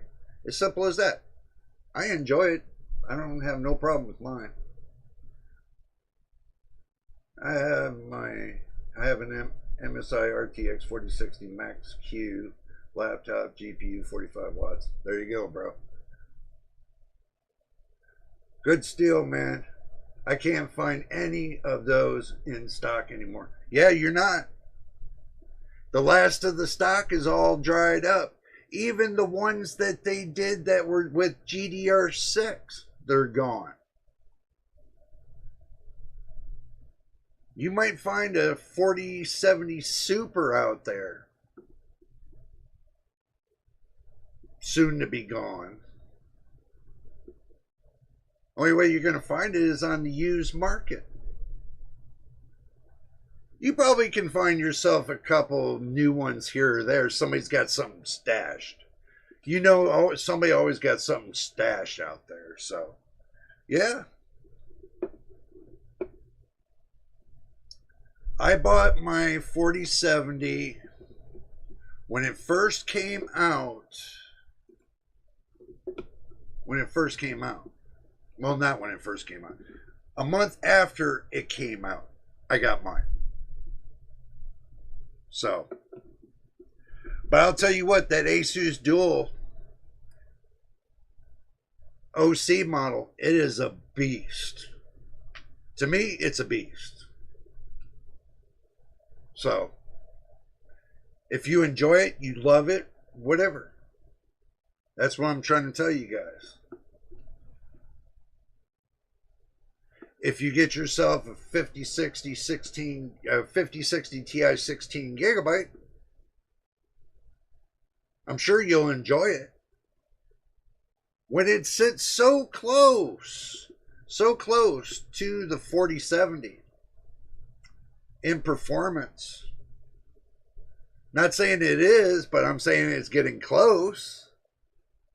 But the 4070 still holds its own. When it comes past the 4060 Ti, and it's still what, 2, 3, 4, maybe 6% slower than the 5070 generation to generation. It's only like 5 to 7%. Like I said, guys, and I said this in the beginning when I first got this graphics card, and I told everybody, it's unique and it holds its own. So if you believe me or not, it does. I mean, it holds its own.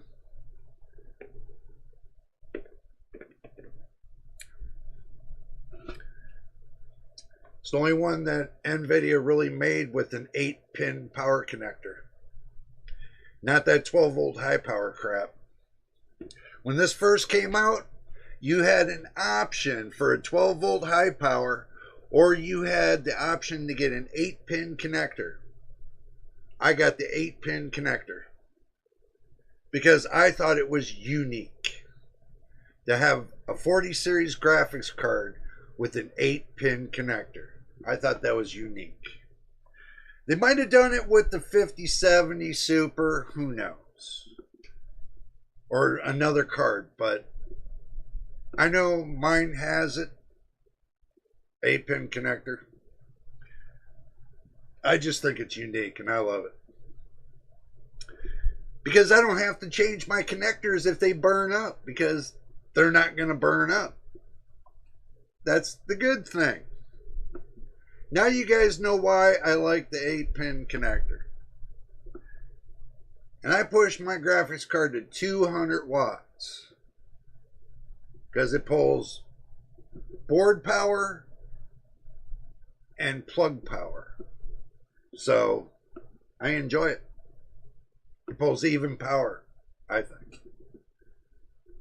But I don't know if what you guys think, what your really thoughts are about that. You know, which connector you guys think is better, the 8-pin power connector or the 12-volt high power connector, the 12 by 6. I think that's what they call it now, the 12 by 6, or no, it's the 6 by 2. My bad, not 12 by 6. That'd be pretty big. No, it's the 6 by 2. Which one do you guys think is a better connector? That's going to be the question. I have a 6 by 2 connector. It sits on my shelf where it's going to sit. Because none of my GPUs have the 6 by 2. Why am I going to sit there and pay an extra $50 to $60? Why am I going to pay an extra $50 to $60 on a power supply? Well, no, I would say an extra $15, $20. Okay, let's be realistic. On a power supply that has a 6 by 2, the high power connection, why am I going to pay all that extra money on it when I can get a 1300 watt power supply for the price of an 850 watt? I don't get it. I don't get it. It does not compute. It does not compute. It does not compute. Sorry guys, it does not compute.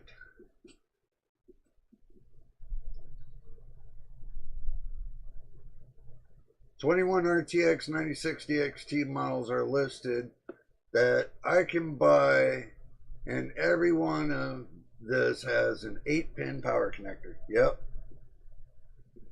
Well, I've been hearing a lot of issues with the new 12-volt connectors, especially in the 5090s. So yeah, 8-pin seems safer. Yeah, it is. Trust me. That's the reason why I can go out and get me a 1300 watt power supply. Do I need it? No, I don't need it. Would I love it? It's nice to have. But, you know, what am I going to use it for? That's going to be the question. By the way, is 550 watts really enough for the 9060 XT? Yeah. 550, 650. It all depends on how much your motherboard and all the accessories and your CPU pulls. So you got to take that into consideration. The amount of power your motherboard's pulling with everything and accessories. You're going to have to judge that a little differently. I judge mine as my CPU pulling a max of 91 watts. So doing the figuring of the math, yeah, if it's a 65 watter, then you're only going to pull up to 102, 103 watts. If it's balanced correctly, you can cut the PPT down to 88 watts. So it still will balance out.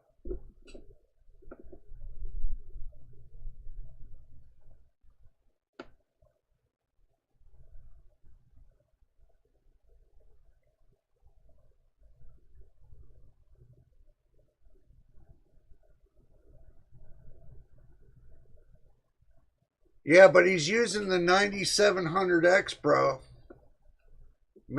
MTBK, he's using the 9700X. So if we go look at the specs for the 9700X, we're going to do that real quick. We're going to take a shake at it. Say the 9700X.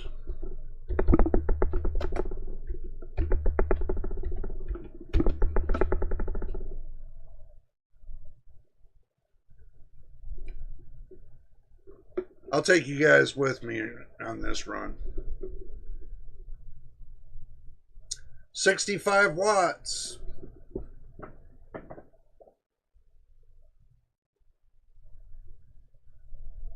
I don't see anything wrong with 550.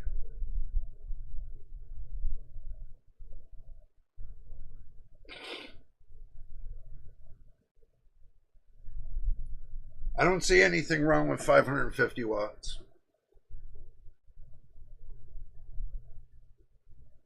It'll be kind of, it'll be like let's do the math. Let me bring up the calculator. Okay, so you're looking at max of maybe of the CPU, I would say about 105. So we do about 105 watts. Motherboard with everything on it, we're going to do 35 watts. Your fans are going to equal up to maybe, if they're 0.11 per fan and you're using 6 fans, that's about 6.6, or no, 0.66. That's less than a watt. Well, no. Yeah, it depends on the fans. Depends on your fan style. Some fans come between 0.11 watts, and some fans, that's at max flow, and some fans come out at 1.2 watts. So let's give it a benefit of the doubt to say, because you only can put 3 watts on one controller for your fans on the motherboard. I would say 3 watts. So 2 controllers, I would say 6 watts. So let's add the 6 watts in for the fans. So it's 146 watts so far. And then you look at what for the,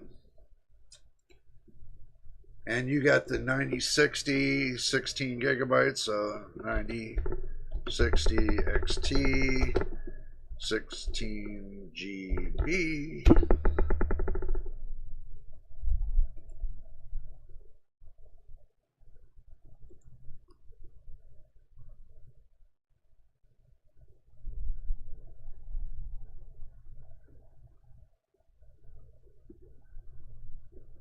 Oh, that's AMD, never mind.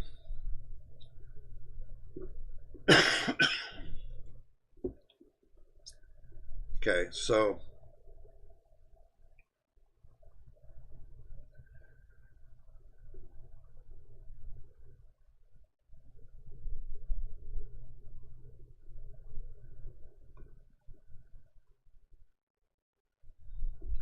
TDP 100, suggested PSU right here 450 watts, TDP 160.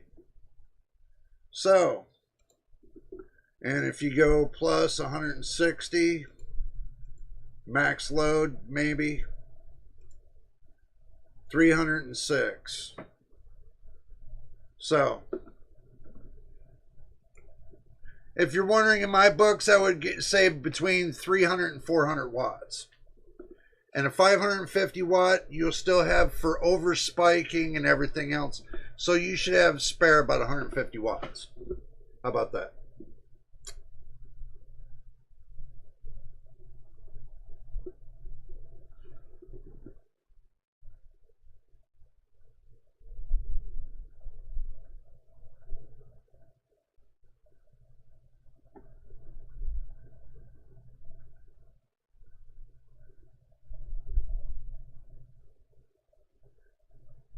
Well, if you're thinking about going the 14400,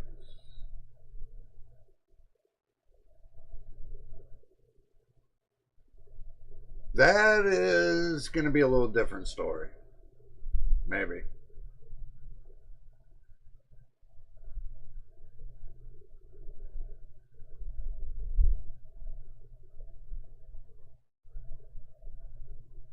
Yep. Basically, yeah.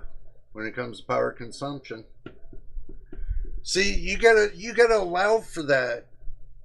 MTBK, that's all I'm saying. You have to allow for the power consumption. You know, because you can do a short burst of power consumption or a long burst of power consumption. So it could be a short time and it could be a long time. So I go for the longest amount of time. That's what I shoot for, the most that's going to be used. So looking at that, even a 14400 might be okay. But I'm going to be honest with you, I wouldn't use a 550 for a 14400. Just to be honest with you. I would go up to at least an 850 watt power supply. Yeah, at least. I mean, you look at the price at a 550, 650, 750, 850 watt. I mean, you're only jumping up 12, 15 bucks per each one. Or if it comes with the deal that if you buy like a motherboard or something, a processor or something, and it comes as a freebie, you know, you get a 650 or a 750 watt for a freebie, then I would go with that. So, yeah. Just look out for the free deals. The bundled together deals. When you get a processor, like if you're like the 14400, you know, if we're really to dig, and we really dig, and we go to, let's say, like Newegg. We go Newegg. I'll take you guys there with me in a moment. Just hang your shorts up. We'll get there. Let's see, 14400 bundle, CPU bundle deal. CPU bundle deal.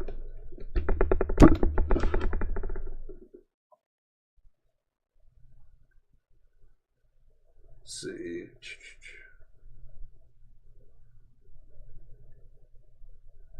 Oh, they bundle it with oh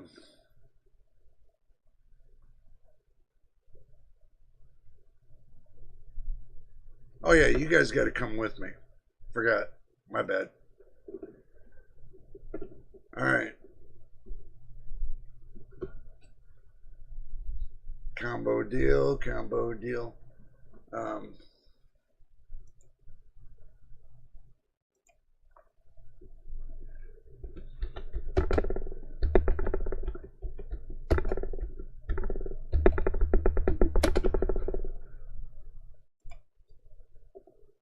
Doesn't hurt to look.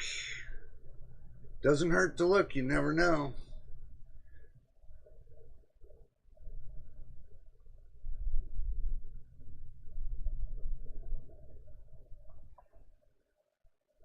So if you can't find it here, then you're best off to go to, doesn't look like it's here. So I'll take and I'll go to Amazon. I'll check there.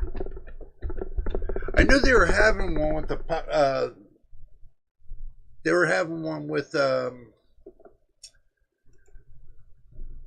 let's see, 14400 CPU and PSU bundle.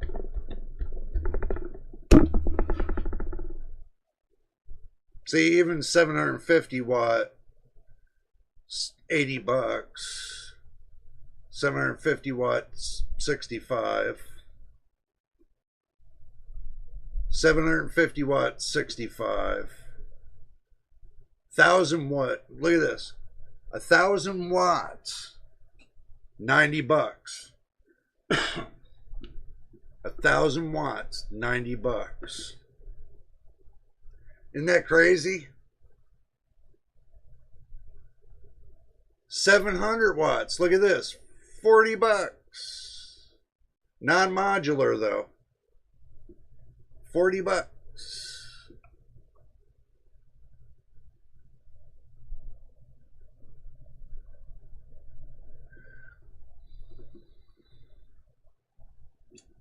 Not a bad deal. Not a bad deal.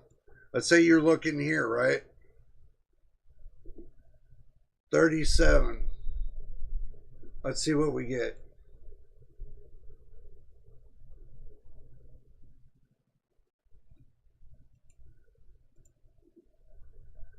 Okay, so you get one 24 pin, you get one 4 plus 4, you get 6 plus 2, you get 2 of them. You get SATA, PATA, SATA, and PATA FFD. Which, if you could probably get more of these PCIe extensions, but that depends on if that's what you want. But for $40, you pay what you get, or you get a 600 watt for 33. So depends on what you want. They got this one right here, 1,300 watts, $170. So, yeah. I mean, we'll even go with this one right here. $90. What comes with it? Let's have a peek.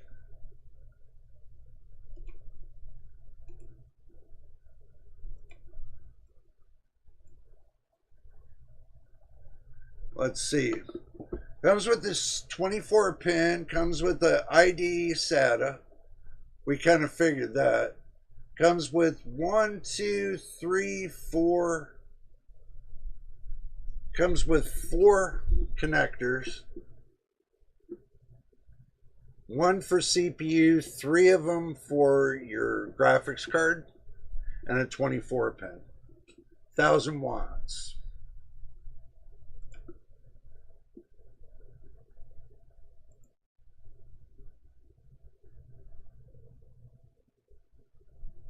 Yeah, we know it's non-supported. High heat dissipation, low noise. Not too bad. Its efficiency rating is pretty good. I think it looks pretty cool. Oh, you're willing to spend a little more? Yeah. I mean, I would. I mean, if you really look at it, you can find what you're looking for. You know, depends on your usage and what you're going to use for it, and depends on what your future proofing is. That all depends on you. All depends on what you want. So, if you're willing to spend a little more to get a little bit better, then that would be the best way to go. So, if you want to future-proof yourself and say, I want to get 1,000 watt power supply, but I want to have the 2x6, the 12 volt connector on the power supply just to future-proof myself, you know, and you want to do a little bit better, I understand that.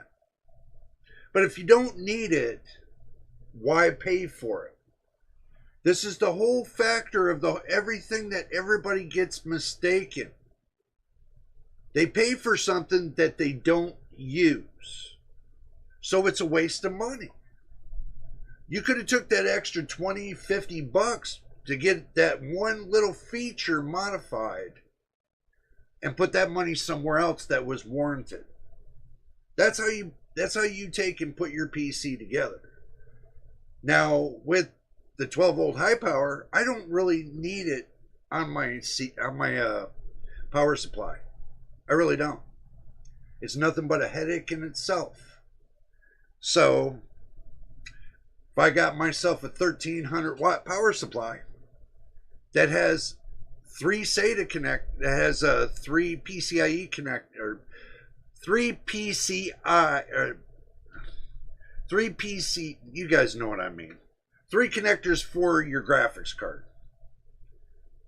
It's gonna run fine. So, not buying that power supply that you're going to spend an extra $50 to $60 for to have that special connector, you get the adapter with the graphics card. It's designed for the graphics card. You know, it's just the way I look at it. Why beat your head on something that you can have better? Like, you say to yourself, oh yeah, well, let me see. I'm going to spend $165 on a power supply that only gives me 2 connectors to the graphics card and gives me that 12-volt high power connector and gives me a little other BS connectors that I really don't need. Or I could take and turn around and for the same amount of money, get me something that's twice as big, that handles twice as much, that gives me the same amount of connections, but it doesn't have that 12-volt connector, special connector for the graphics cards. That's not needed, especially when you don't use it. And your graphics card comes with the adapter. Not all adapters are bad. The only adapters that they're having these problems with that I've been hearing a lot is the ones that they buy separate. You know, those off-brand ones they buy off of Amazon that are cheaply made?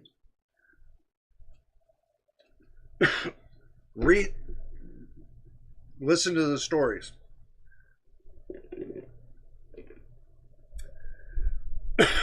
Even some reviewers went and bought those cheaply made connectors from Amazon and they caught fire.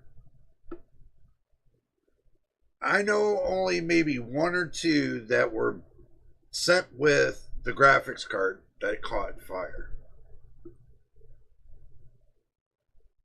I don't hear right now reviewers jumping off of a bridge screaming fire. Have you? Have you actually seen them jump off a bridge saying fire? I haven't heard it. Guys don't get it. I think the cause and effect is this. They bought them cheap ass connectors from Amazon or Newegg that didn't come with the graphics card, that they bought off a scalper shop, connected it, and burned up. Yeah. Too much. It is way too much. You guys can listen to all those little horror stories of untruth, or you can make your own decision. Look, I haven't seen NVIDIA beat down my door and say, here's a 5090. Obviously, they beat down certain doors that have certain amount of subscribers, which I'm hoping we get a good amount of subscribers today, and hopefully you will subscribe. It would help out the channel. So, guys, I just want you to really think about this. Okay? I really want you to think about this. Where are the problems stemming? The ones that are fear-mongering and starting the problem, you will see the truth. You will see the truth in this. The ones that are throwing up their arms and saying that the world's about to fall out of the sky.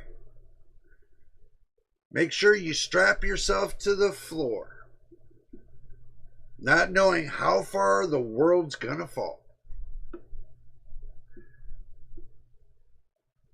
Don't believe the hype. That's all I'm going to tell you. I got stuck into the hype in the first couple years building PCs. I got stuck into that hype.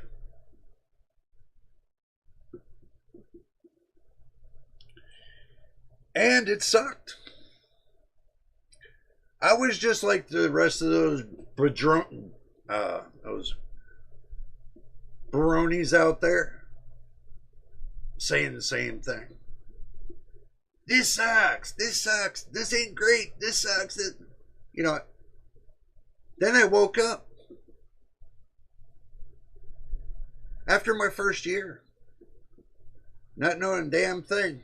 I had to learn all on my own, watching other technicians and everything else and learning on my own. I got the feel of it. And then 3 decades later, the same bronies are out there just sitting there cutting the same trap that they trap every one of the consumers in. Lies. Lies, lies, lies. They tell the consumer, don't get 8 gigabytes. It's the worst card you could ever get. When they're the ones out there reviewing them and saying they're great. They just got done saying the 5060 8 gigabyte graphics card is not that bad.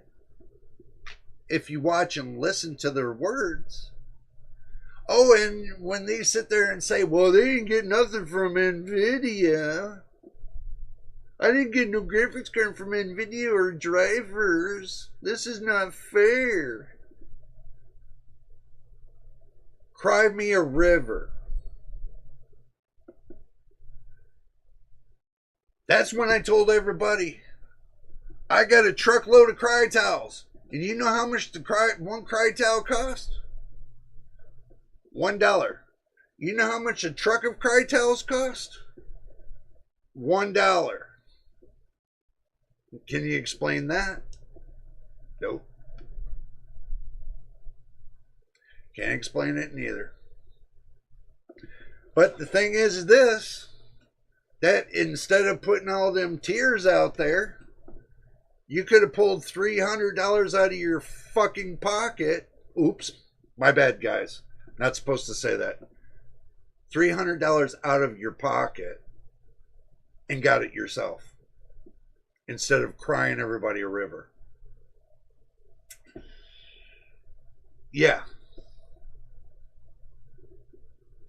I can't fathom why they do that. Maybe because they want to be the first one that drops that first video.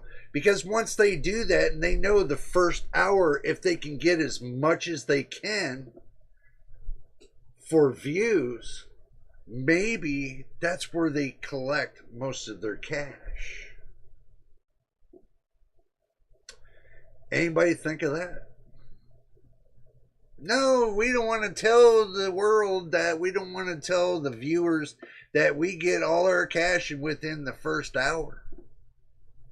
That we get the first word out to tell everybody the best or the worst thing. You know, the last thing a consumer wants to hear when it comes to a product is the worst it can be. Then you really think they're going to watch your video No. They'll watch it enough so you can get enough hate content on the video, so that way they enjoy you hating it, hearing the hate come from your voice, and enjoy every moment of you hating it. That makes you a hateful reviewer. Instead of telling the best of the product and how great it is and telling everybody the good side of it, that's being a good reviewer. That's being non-fear-mongering. Yeah. I mean, it's common sense there. It's common sense. I can tell everybody in this world that every product I've tried from NVIDIA sucked. Do you think they'll believe me? No. Do you think I would tell them that? No. I let the hardware talk, not the company, the hardware. Because the hardware doesn't talk back. It does not talk back. It just gives you what you need and fulfills your obligations.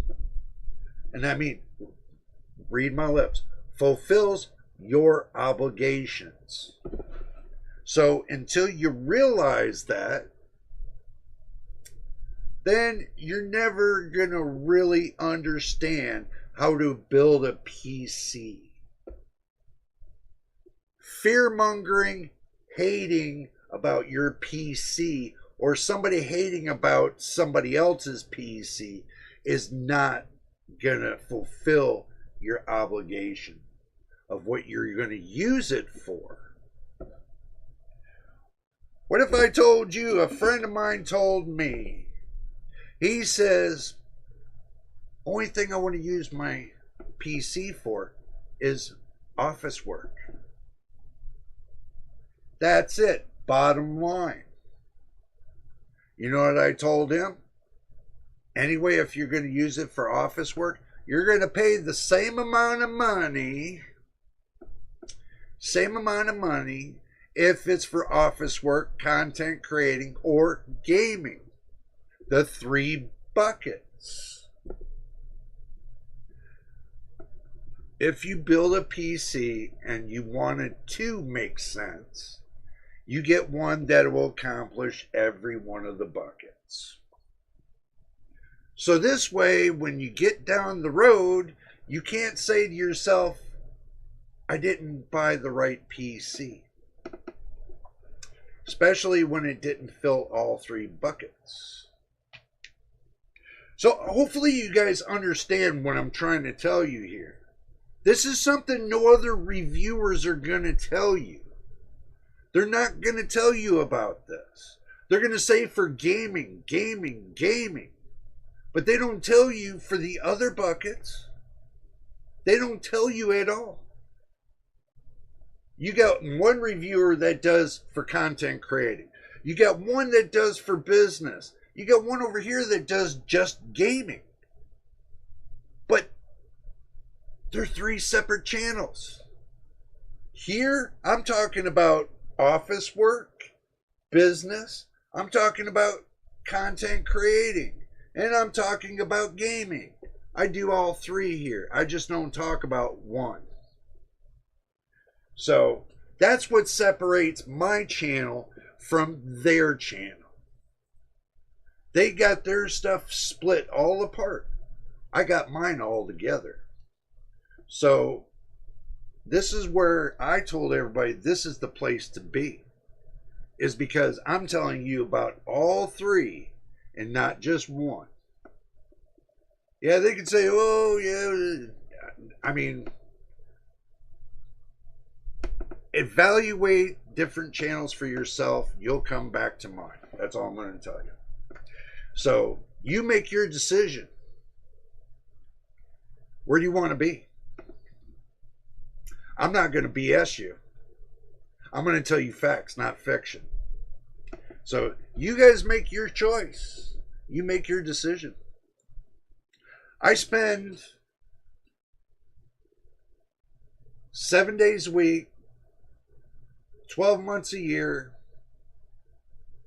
24/7, close to it, thinking nothing but for this channel and what I can do to make it better. And the one reason I'm doing that is to make it better for you guys, so that way it doesn't become confusion. There's that word, confusion.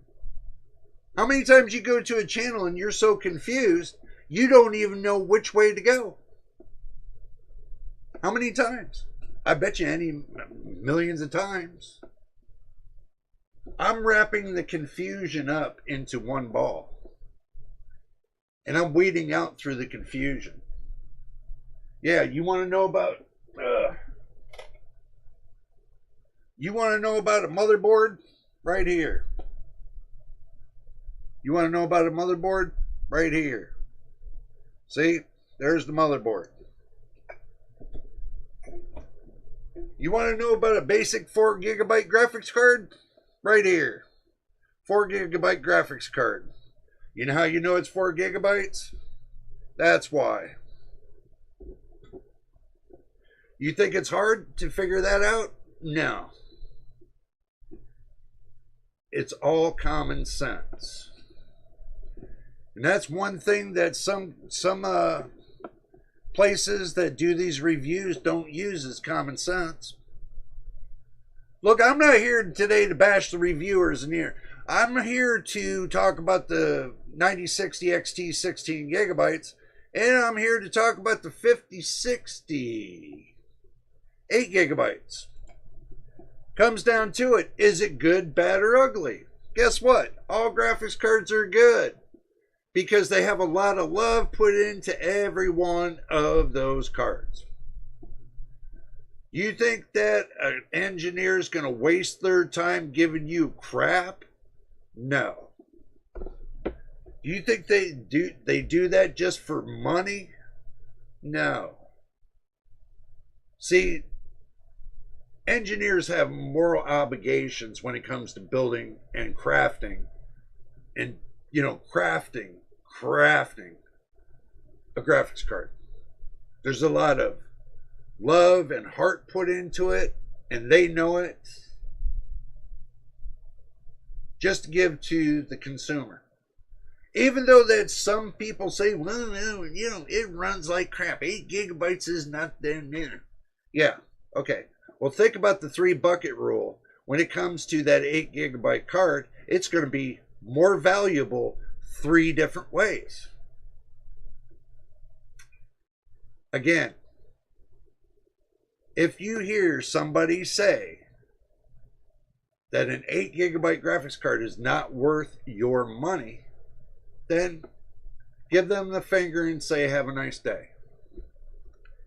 So, simple as that. When you go to watch a movie on Netflix, or watch a movie on YouTube, that 8 gigabyte graphics card is going to run just the same as your 16, 24, 32, whatever. Do you think you need that much graphics to run that for a movie? No. Not at all. I watched movies all day long for years on a 512 megabyte card. 512 megabytes of VRAM. When the internet came out, for a long time. And then I went to the 1 gigabyte card. I had the AMD R5 240. Nice little card to watch movies with. So, and then I got the 4 gigabyte card. I decided instead of buying a chump change 6500X that didn't keep up with anything got this for a quarter of the price. Quarter of the price. So I could use that for movies, and I could watch movies all day long and make me a media center and have on the side a secondary computer that stores all the movies I want. I can have two computers. One that stores the movies for me, and I can put it right side by side and have a central hub, link up both, and good to go. I mean, you can have terabytes of movies all day long. And here's the good part. If you do link up two computers together, it's not that you just use the M.2 SSD on one computer, and if you got three drives on that, on the first one, you can put, and the other one's got 4 drives, then you got 4 more drives that you can use off of the M.2 SSD. You can fill those up too. They'll work just as good. Maybe a little bit faster for you. But now you guys got the idea. Look, 5060, 8 gigabytes, not a bad card. No matter what they tell you, they can tell you that the sky turns brown or black or blue or green or whatever. Who cares? But it's not. The 87, well, Fake Frames hater, welcome to the channel. The 8700G or the 8600G without the GPU are more than enough for movies and streaming. Exactly. This one right here, I'll reach. This is the 5600G. This is even good enough. This motherboard is a B450 motherboard. This is even, believe it or not, this can hold 64 gigs of RAM. This can hold 128 gigs of RAM on a B450. And it's got a connection right here for HDMI. And this has an M.2 slot. M.2 right here. $79 motherboard. $120 CPU. SSD. That's all you need. And you can set this up for less than 400 bucks. Less than $400 for this.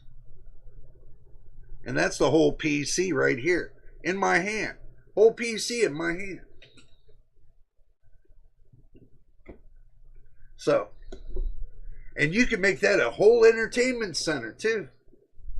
And enjoy yourself. For less than 400 bucks. And it's going to last you an awful long time. So yeah. I agree.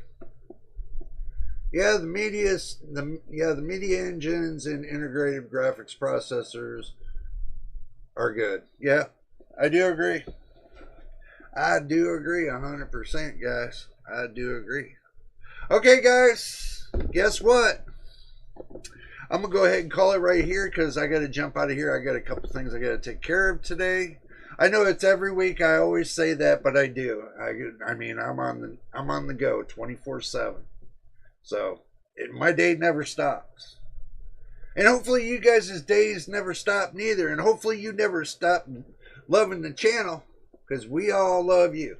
And Dakota, thank you for the $20, brother. We do appreciate it. We do appreciate it. I am doing great. Now I'm telling you that. I'm doing great, bro. But anyway, if this is, oh, you know what I was, yeah, I gotta jump out of here, guys. I'm sorry. You too, Neil. We'll see you. But guys, before you go, before you jump out of here, next week, 12 p.m. 12 p.m. Pacific Standard Time every week, Saturday every week. Be here. This is the party place. We talk about many of things. So try to be here. And also too, if you want to become a member of the channel, not just a subscriber, a member of the channel, like Dakota, and we do love you, brother, thank you. Then hit the join button. And if your first time here viewing the video and you enjoyed the Good Time Gang here, and I don't know how to explain it, guys. I really don't. I'm gonna be honest with you. I don't know how to explain how much I care for all my subscribers and my viewers. It's fun. It's interesting. It's great. I mean, but anyway, I'm glad you had fun, MTBK. Me too. Neil, make sure you have a great day as well. Dakota, I will see you on Discord, my brother. And guess what, guys? Don't forget to hit the subscribe button, like button, and notification bells. Turn them on, turn them on, turn them on. So you know when I post that next video. Until the next time in the next video, guys, we will see you on the next one.